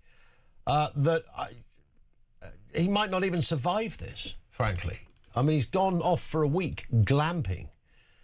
I don't think there's any such thing as glamping when it's this hot and you're in a tent. And the other thing, when I did it once as well, was if you've got a white tent, at about 4:15 in the morning, somebody might as well just shine a torch into your eyeballs, because that's as light as it gets. It was, I thought I was in a, I thought I'd been kidnapped. It's like, what's happened to me? Like waking up in a sack or something. It's like, but it was just a big canvas sack. And the light coming in, and how do I get out of this? It's the birds as well. What's up with those birds? Have they got no respect? Oh, it's Britain's wildlife. Wildlife, schmildlife, frankly. I don't want to be hearing that malarkey at that time of the morning. I'm having my eyes lasered out by the sunshine, and I've got a crow giving it large in the left ear. That is not the way to wake up in the morning. Jez has got a week of that. Good luck, Jez. He's back next Monday, of course. And JB says, holidaymakers in the west of Scotland, you're on the wrong side. Head for the east for comfortably warm, sunny weather. It's beautiful here in East... is that Balfangi? Caravan Park in Aberdeenshire. JB, thank you for that. And John, also in Aberdeen, says, I live in Scotland. I'll trade you an AC unit for a heater. Have a great day. Let's get a word from the always super cool Annunziata Rees-Mogg, Head of Comms for Popular Conservatism. Good morning to you. Good morning, and I hope after this you can enjoy the beautiful sunshine and not run in fear that we're in an apocalypse of heat. Indeed. How are you in the aircon department? Have you, because I've got a few mates who've, a friend of mine, he went the full hog, cost him a good, I mean, it really did cost him a lot of money, did every single room in his house. And he said it was the best thing he's ever bought, and it was the best experience, almost level with his children being born. I may have a relation who has a house in London and does have air conditioning. However, out in Lincolnshire, we slum it with no air conditioning, but old houses, they knew how to build them. Yeah. I go outside in summer to warm up because our house is still so cold. There is no air conditioning. It just stays cold. Yeah, you're absolutely right. My house was built in 1745. I don't mean 5:45. I'm talking about the year. And it does have a bit of that. I mean, the very top, it actually can be, it's chilly in winter. But... oh, yeah, we're cold in winter, but... Cold in winter. But we're made of tough stuff, Annunziata. We don't care about that. No, we put on layers, and then in the summer you can actually function perfectly well. And I think modern houses, they just haven't included the natural cooling that they used to know about. And it's kind of important because we have always had hot days in this country. This is not completely new. Exactly. We don't get them consistently, but we get them. And we have to get through them. And so we need to live in a way that accommodates that, but also just not be terrified, to just understand that this will be 3 or 4 days and we'll be back to normal. And personally, don't go camping. Jezza, enjoy it, but not my cup of tea. It's everything about that. I extend the don't go camping to don't go to music festivals as well. And this isn't the fact that I'm now, and you wouldn't believe this, I'm now over 30. It's not because I'm getting old. It's not because I'm getting older. I didn't want to do that when I was 18. I did the thing of going to the Munich Beer Festival, with a little backpack and some mates, and we thought, this will be great, lashings of ale and some stuff going on. It'll be brilliant. It was horrific, because I don't want to sleep or even urinate in a bush, frankly.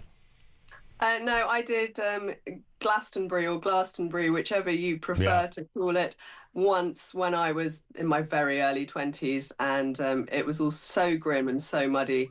I actually slept in my car and then drove the 12 miles home to my parents to have a shower because we live in Somerset. I mean, That's brilliant. You drove home for the day. Let's look at the temperatures elsewhere in the world of politics, because that really gets no better. Popular conservatism, which is your organisation, what is the state of conservatism in this country, and how do we define it now? Because, of course, we've got Reform, who've been nipping at the heels forever. The Conservative, I say forever, in the last load of years, of the Conservative Party. They're clearly gaining a lot of traction. And then you have another division that's now formed, because you've got Restore, who could seriously cost Reform a by-election. And then you've got Advance UK. It's a much smaller outfit, but they're there agitating from the wings. What is conservatism today? I think we have to appreciate that all of those parties are distinct and they are different, and they have their own view of what would be best for this country and how best to get there. But I think we're in a very peculiar time where this by-election is not electing any old MP. It's electing someone who will, if he wins, almost certainly be our next Prime Minister. And it's become a battle of left versus right. And everyone on the right wants to control immigration. Everyone on the right wants to have a smaller state, fewer quangos, more democratic accountability. And I think what's at stake in this election is bigger than any of the parties. It is an existential crisis for the country, and the right should come together and make sure that they can win. And in this case, and we saw the poll out yesterday, where Labour's on 43%, and Reform are on 40. You've then got Restore on 7. And the Conservatives, who I don't know for certain, but I'm pretty sure are keeping this as low-key as possible on purpose. They would never admit that, clearly, but they're down on, I can't remember now, was it 1-2%, like really insignificant. And I think that that is the sensible path. It is to allow the party on roughly the same side. And no, they're not identical. And no, they wouldn't do exactly the same things. But it's one MP from the right's point of view. And from the left, it's the next Prime Minister. And Andy Burnham has not only flip-flopped on major policies, he's flip-flopped on his views on trans rights. He's flip-flopped on rejoining the EU. He's flip-flopped, I've lost count of how many times, on what to do about our tax burden. But even his flip-flops include increasing it massively. He wants to nationalise all sorts of industries, including housing. This is a fight for the future direction of the country, and the right has got to win it. They should all row behind each other. I was going to say, I mean, there are people that say the Tory, even in your own family, dare I say, that believe the Tories should step aside. Would that, I mean, is it the Tories that need to step aside? Because fundamentally, they're not going to be the big problem. They're not, and I think they are not fighting this as hard as I think you're right. Some by-elections, and I think that was sensible. I personally think they should have done the big thing and not stood a candidate at all. And normally, in any normal election, I would say that was anti-democratic. That meant that real Tories didn't have anyone to vote for in their own party, and we should always stand. But this is not a normal election. It is so unusual to be electing the next Prime Minister. It's curious, isn't it? You've got to throw everything. Yeah, it's got the sort of vibes of a general election about it, such as the importance of all of this. If I was a constituent in that area, I would be a little bit grumpy about how this has played out for many reasons, not least the, well, I suppose you could say the sheer benevolence of the former sitting MP. What a lovely man, just to give up your livelihood for no good reason. None whatsoever, didn't want anything back in return. There's been no private conversation about the House of Lords or anything like that. Just a lovely, charitable man who wants to do good for his country. Absolutely, and I'm sure it's nothing to do with the fact that Labour Together, which he used to run, is under investigation for digging the dirt on respectable journalists. And nothing to do with that, no. Nothing to do with that, no. Well, the world is full of lovely people, isn't that a nice point to ponder on? Just let me get your view then on Kemi Annunziata. When it comes to popular conservatism, she's fighting. Star seems to be rising at the dispatch box. We have various people from the world of entertainment, Nicki Minaj and others who are endorsing her almost on social media. She's turned a corner, that's for sure, but that isn't really borne out in opinion polls, and certainly not the last local elections. Can the Conservatives, if the Conservatives carry on with Kemi, can they eventually fully turn that corner, or do they need to do something more fundamental? Well, we're in an unusual situation, particularly for the Conservatives, whereby the leader is more popular than the party. Yeah. But I think that's a good place to be in, that she can build on her vision of what the Conservative Party is. And she is definitely moving the party to proper conservatism, proper conservative values, and sidelining all of those wets who tried to undermine our democracy, who tried to keep us in the EU, who believed in a big state that is fundamentally unconservative. So I think she's making all the right decisions. She's making all the right noises. And I think it will feed down. But every poll that's been out in the last few months shows that the only way the right can win the next election is if Reform and the Tories do some kind of deal. And the question is, will their egos let them do a deal? And will they do it in time to make sure they can defeat the left? Because if they don't, we're going to have a rainbow alliance of Greens who are eating away at Labour, Lib Dems who, if they've got a policy apart from falling off surfboards, I've no idea what they are, and Labour who are lurching to the left, whether it's Keir Starmer or anyone who replaces him. We're looking at a massively socialist coalition that the country can't afford. It's not going to be dull between now and 2029. And Nunziata, thank you for your time. Enjoy the weather as well. Thank you. And Nunziata Rees-Mogg, Head of Comms at Popular Conservatism. Thank you to her. We're talking about politics. We're talking about the government. We're talking about by-elections. We've got a whole load of things up and running here. And, of course, the weather. Here's a voice note from George. Morning, Ian. Happy bank holiday. As for Lainey, or Caravan Lady, maybe she has to stay indoors because she works for OnlyFans and therefore can't work outdoors under a gazebo next to the static caravan. Does that mean OnlyFans needs more fans? I don't know. Have a good bank holiday.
Across the UK, on DAB+, on your smart speaker, on your smart TV, and on your side.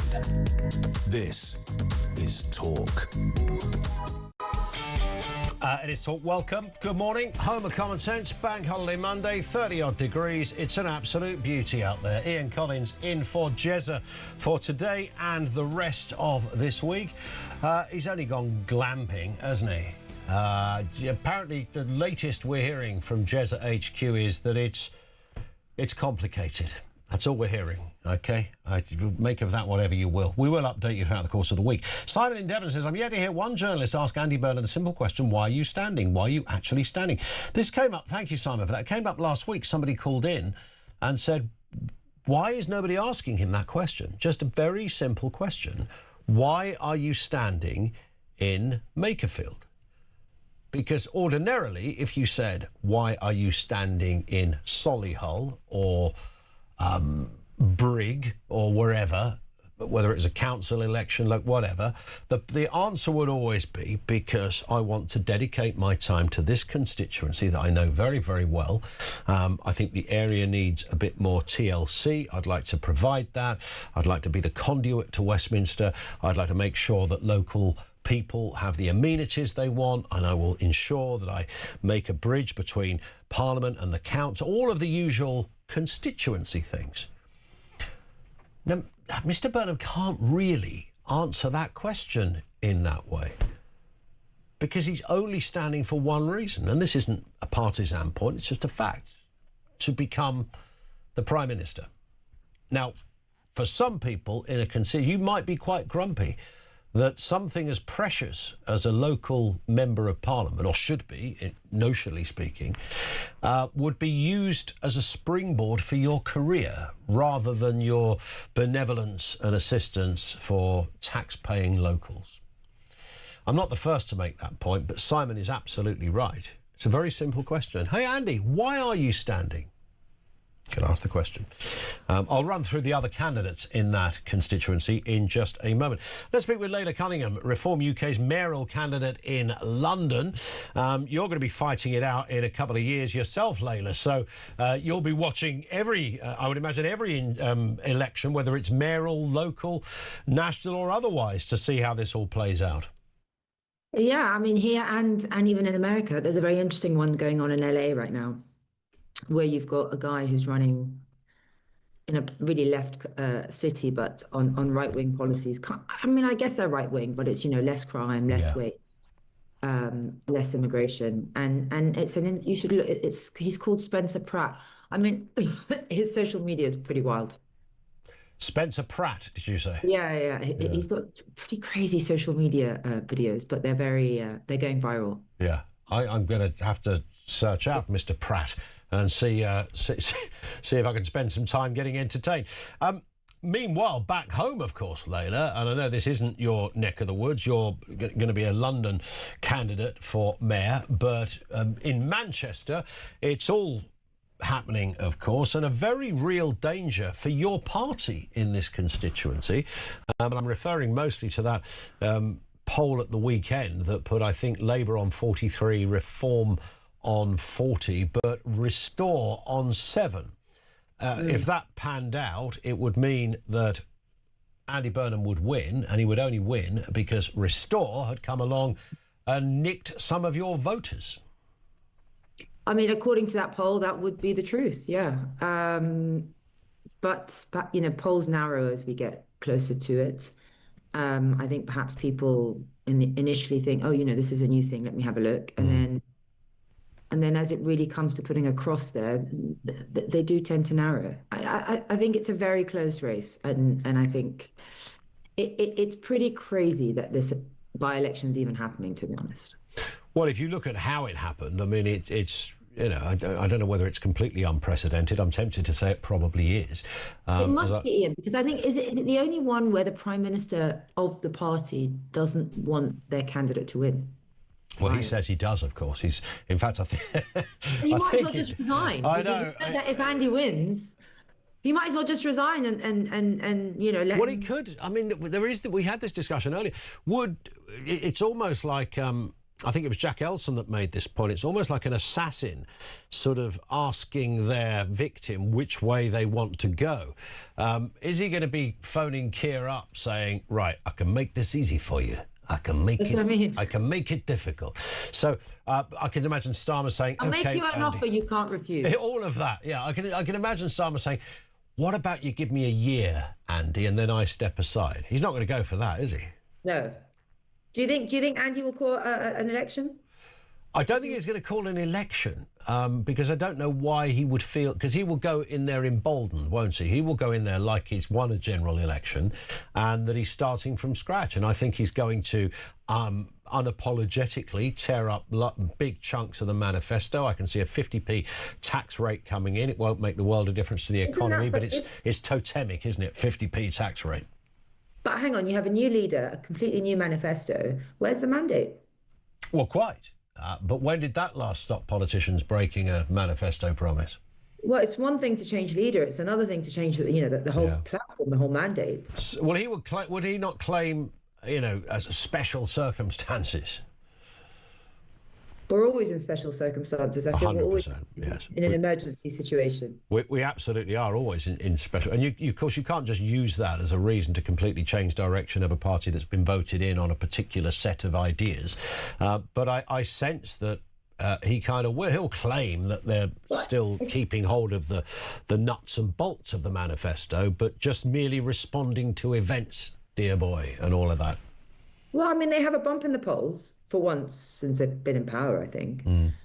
And before reality hits, he might just be like, you know what, this is the only time I'm ever going to have a bump in the polls.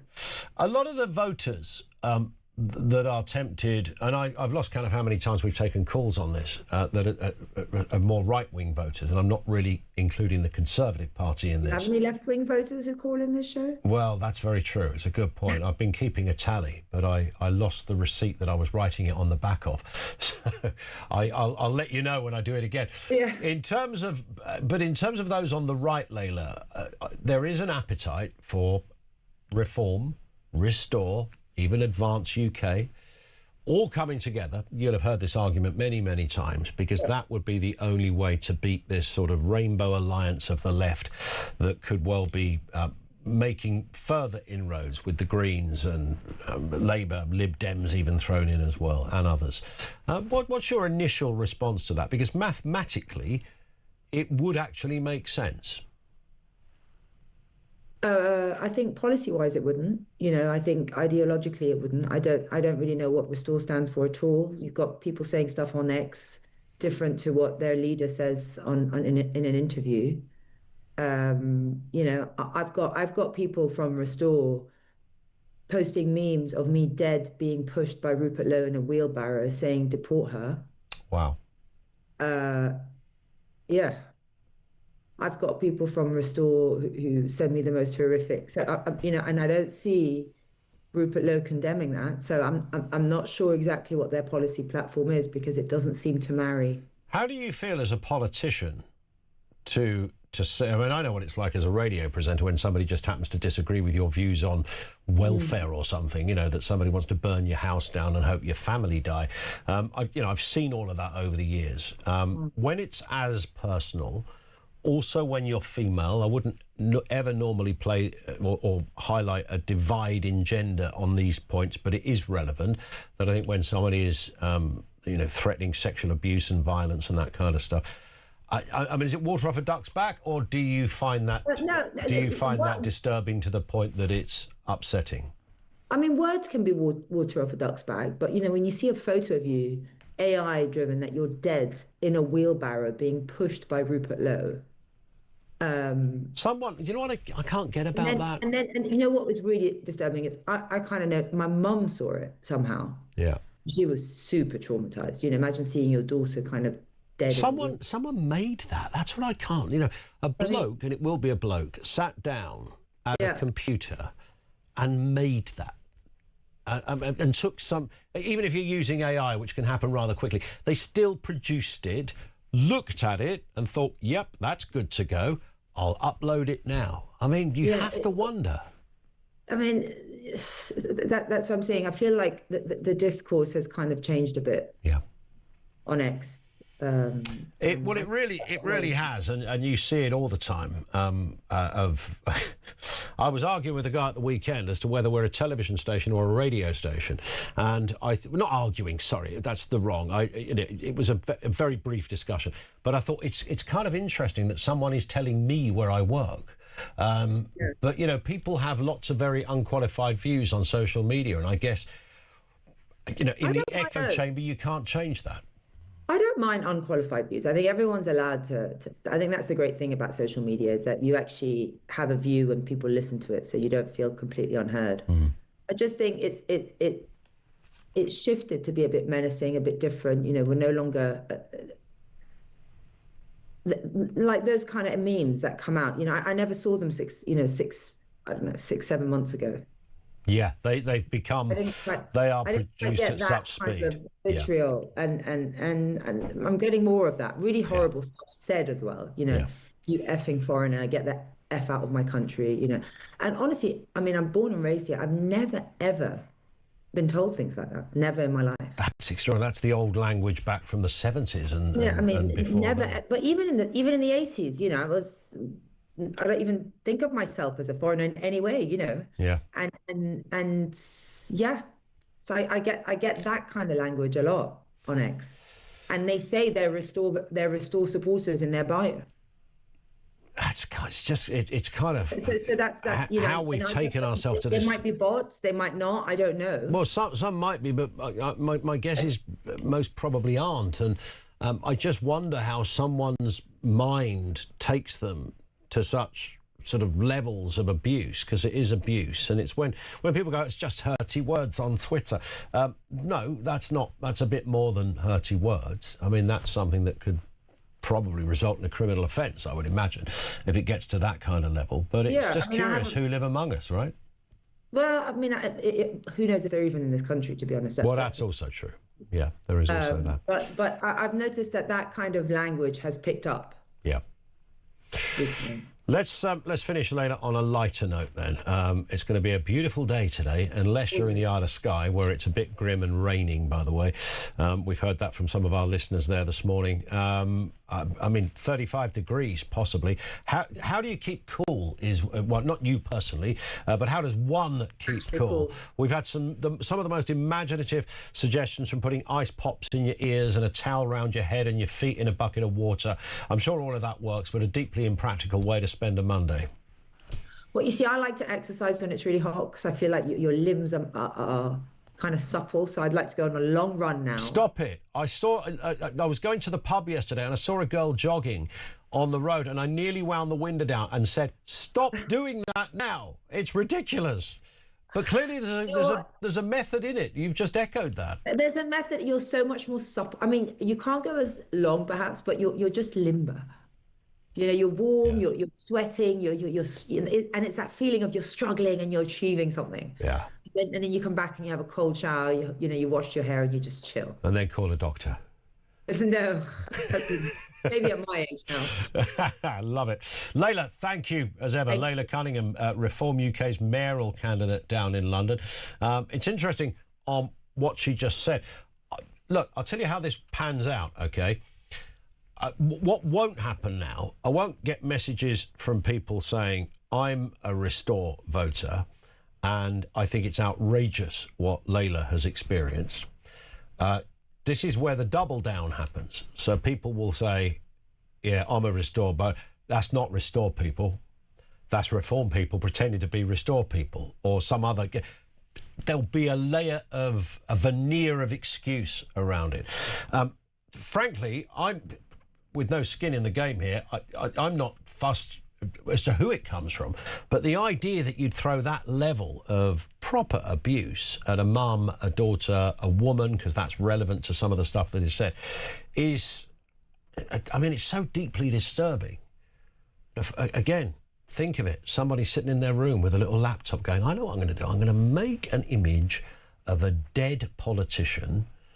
I'm going to put them in a wheelbarrow, and I'm going to make some other comment along the way, and I'll post it on social media. I mean, you couldn't tell your kids that, could you? Kids said, what'd you do today, Dad? Oh, do you know what I did? Oh, it's brilliant, right? There's this politician, right? I pretended she was dead and hanging by the neck with her kids around her, all laughing as she died. That's what I did. Anyway, off you go. Go and watch Bluey. I mean, I don't think so. 0344 499 1000. I'm glad we've got some light with all the shade here. We're talking about the weather. We're talking about the heat. Let's get a voice note from Sparks. This is just a surmisal based on pure logic, but I would imagine the reason they started doing the weather from Heathrow is probably because of the technical nature of the weather needing to be studied so well at the airport for flight and meteorological reasons, that the equipment was there and it's probably just become habitual by proxy. So that's just a guess. As for staying cool, the best way to do it is with an evaporative method, i.e. you put on something which is slightly damp, and as it cools it draws cold air between your skin and the damp item. which is, body loses heat 30 times faster when it's in water than it does in air. So there you go. That's how to stay cool.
Across the UK, on DAB+, on your smart speaker, on your smart TV, and on your side. This is Talk. Morning, Ian Collins in for Jezza for this week. It's Heatwave Monday. It's a bank holiday. Everything is good. This comes from Ernie, who says, my daughter went outside to an outside show for children, which she said was really good, but it was in a field and there wasn't any shade at all. And she had to leave early. And I said she should have taken a couple of umbrellas with you and some small battery fans. Just a thought for people planning to do the same.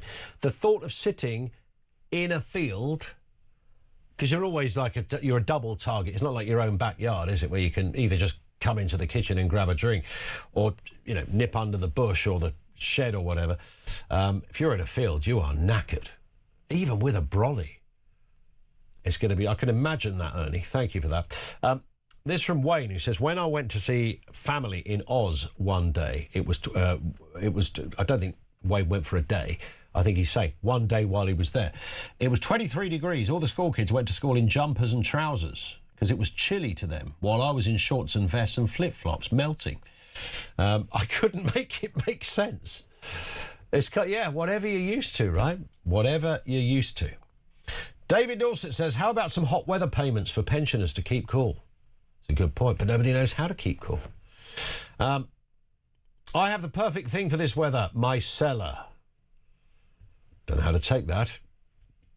No air conditioning needed. It's a good point. If you've got a sort of dampish cellar and you can get down. I mean, it depends what your cellar looks like. I don't know, if it's grimy and there's some old fella chained to a radiator under there, I mean, you don't want to be down there.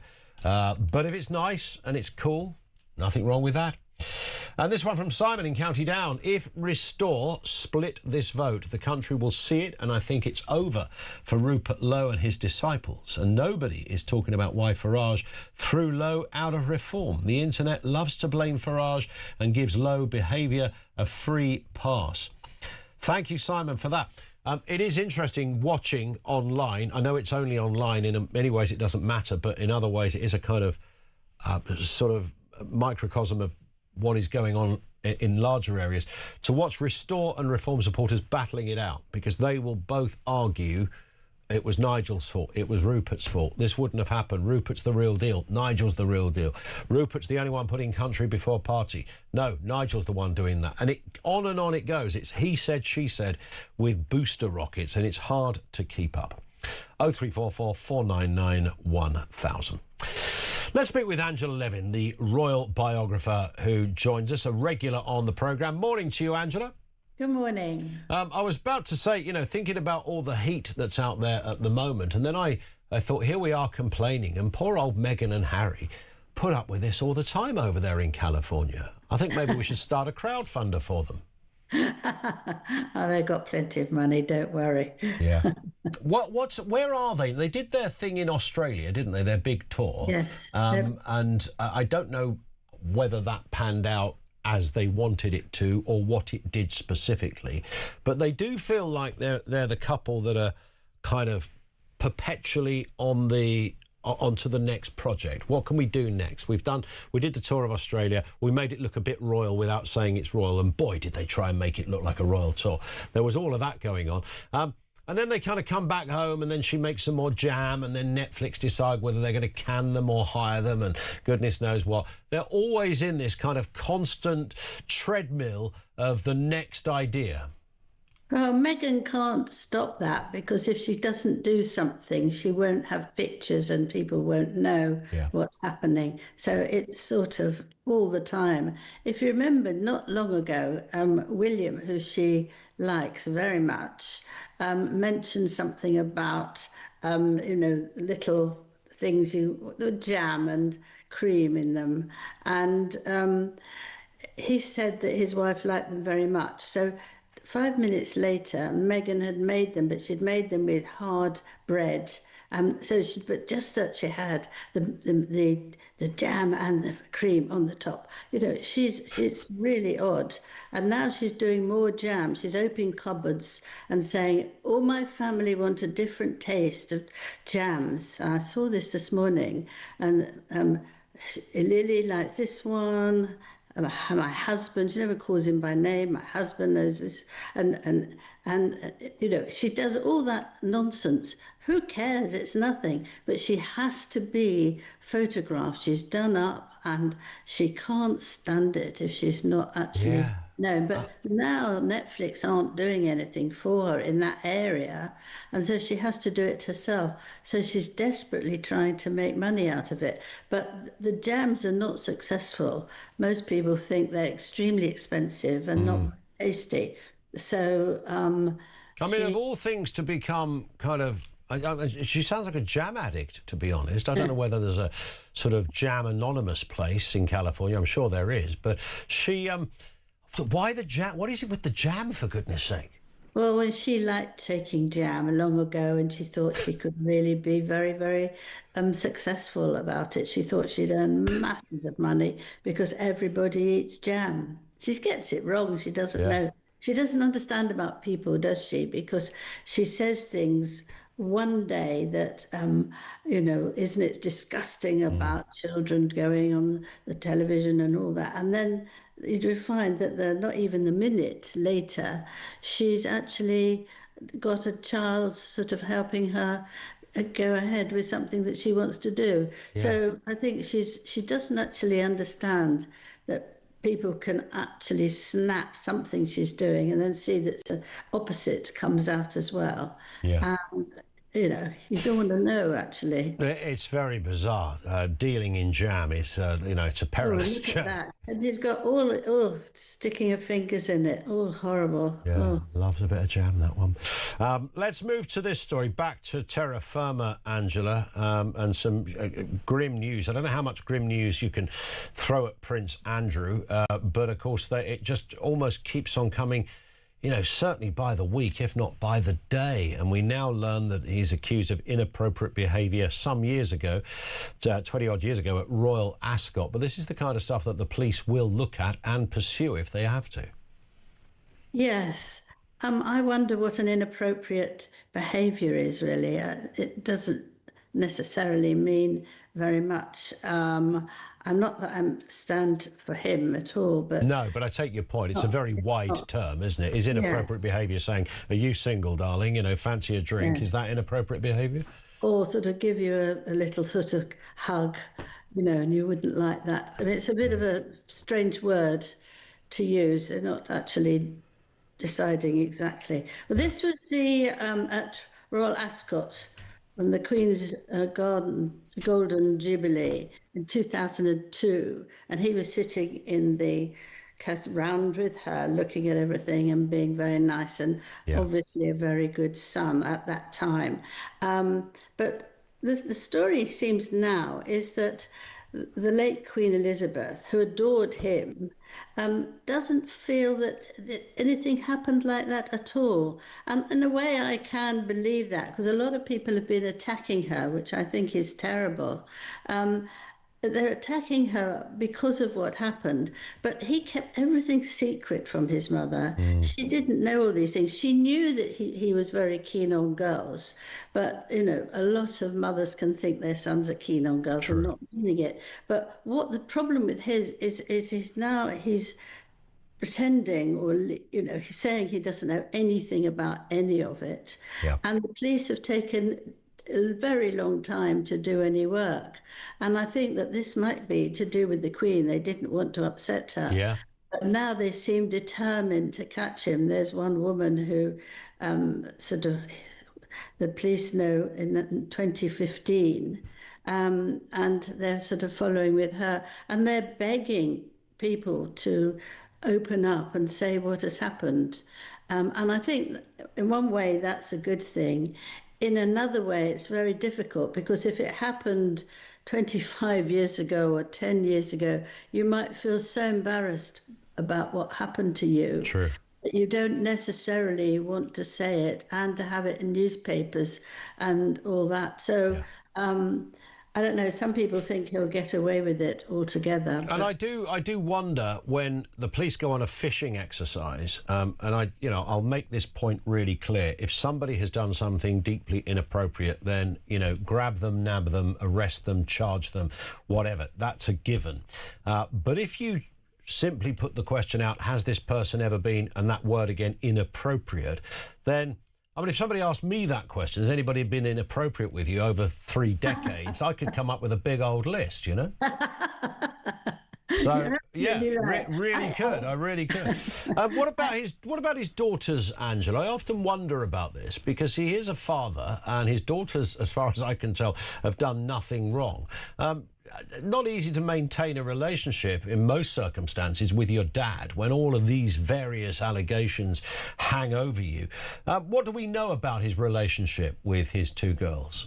Well, the family, the 4 of them, including mother, was very close, and they used to go out a tremendous amount with their mother and everything like that.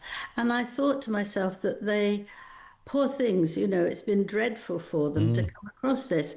But then when I heard that they were, I think it was 19 and 17 or just around that, where they went to see Jeffrey Epstein just when he came out of prison. The mother took them, and they then put up a party. I mean, really? If I was that age, or if my children would do something like that, I would say, you know, you can't come to that. I wouldn't even think about it. But if I was a child, if I was 19, 20 or something like that, I would say, I'm not going to that filthy old man. I'm just not going to go there.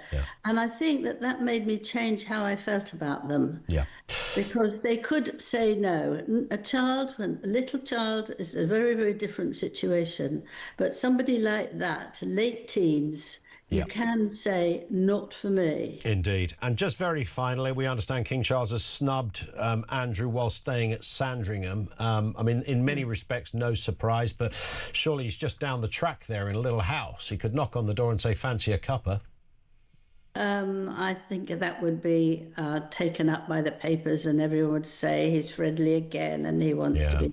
I think he'd best stay away. But he said he stayed away because everyone was looking at all the other houses, but I don't think that's true.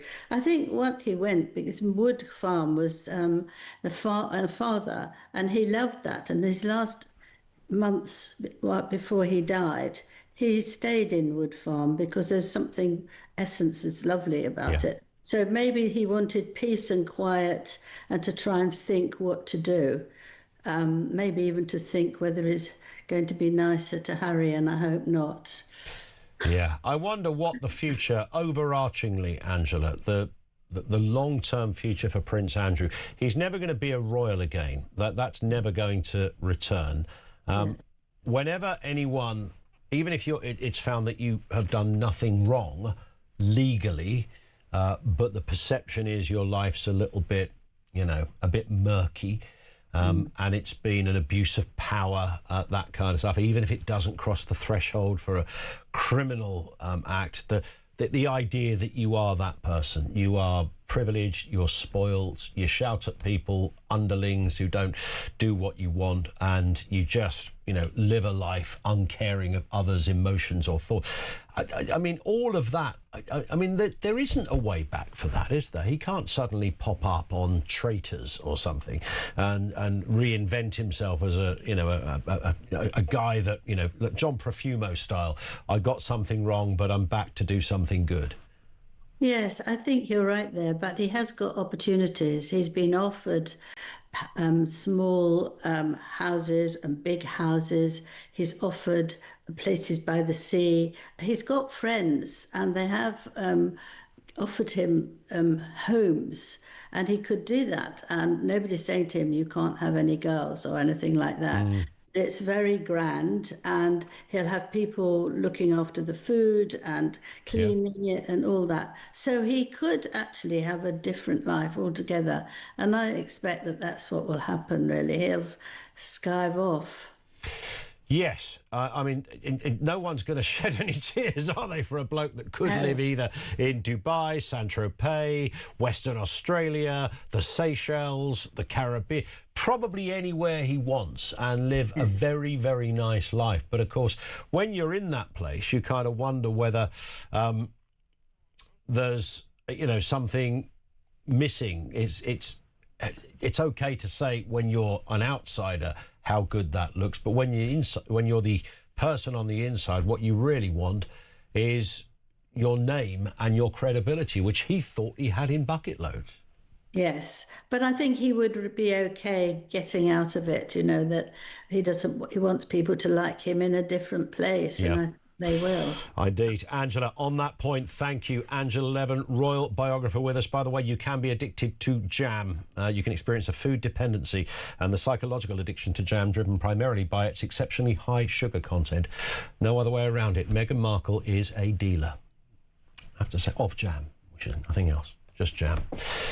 Let's get a voice note. We've been talking, of course, about the weather and all things weather related. Here's Phil. Morning, Phil.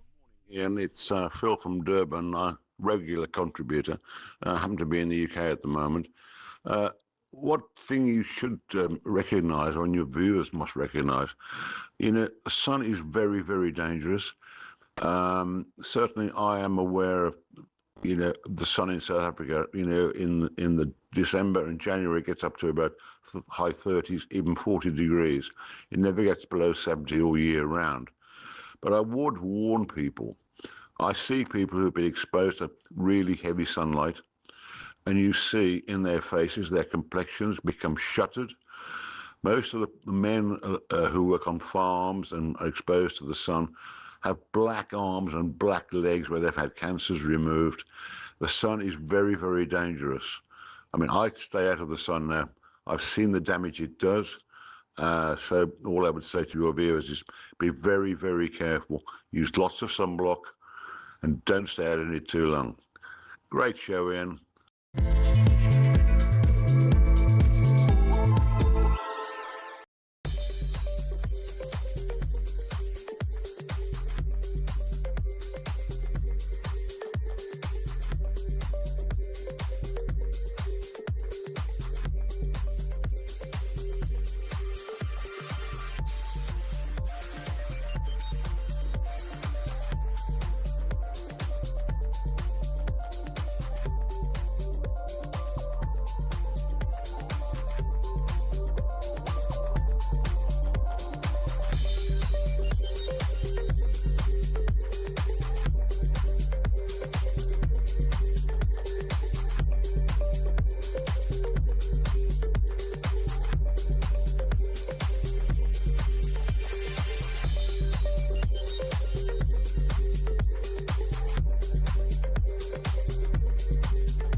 wig. It's a nutty canister, either way. I mean, look at the nut on it. Bob Odenkirk!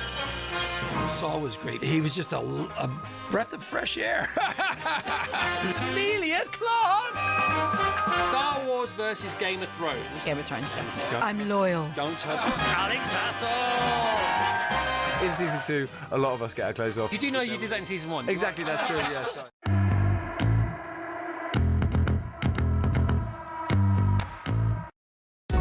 Across the UK, on DAB+, on your smart speaker, on your smart TV, and on your side.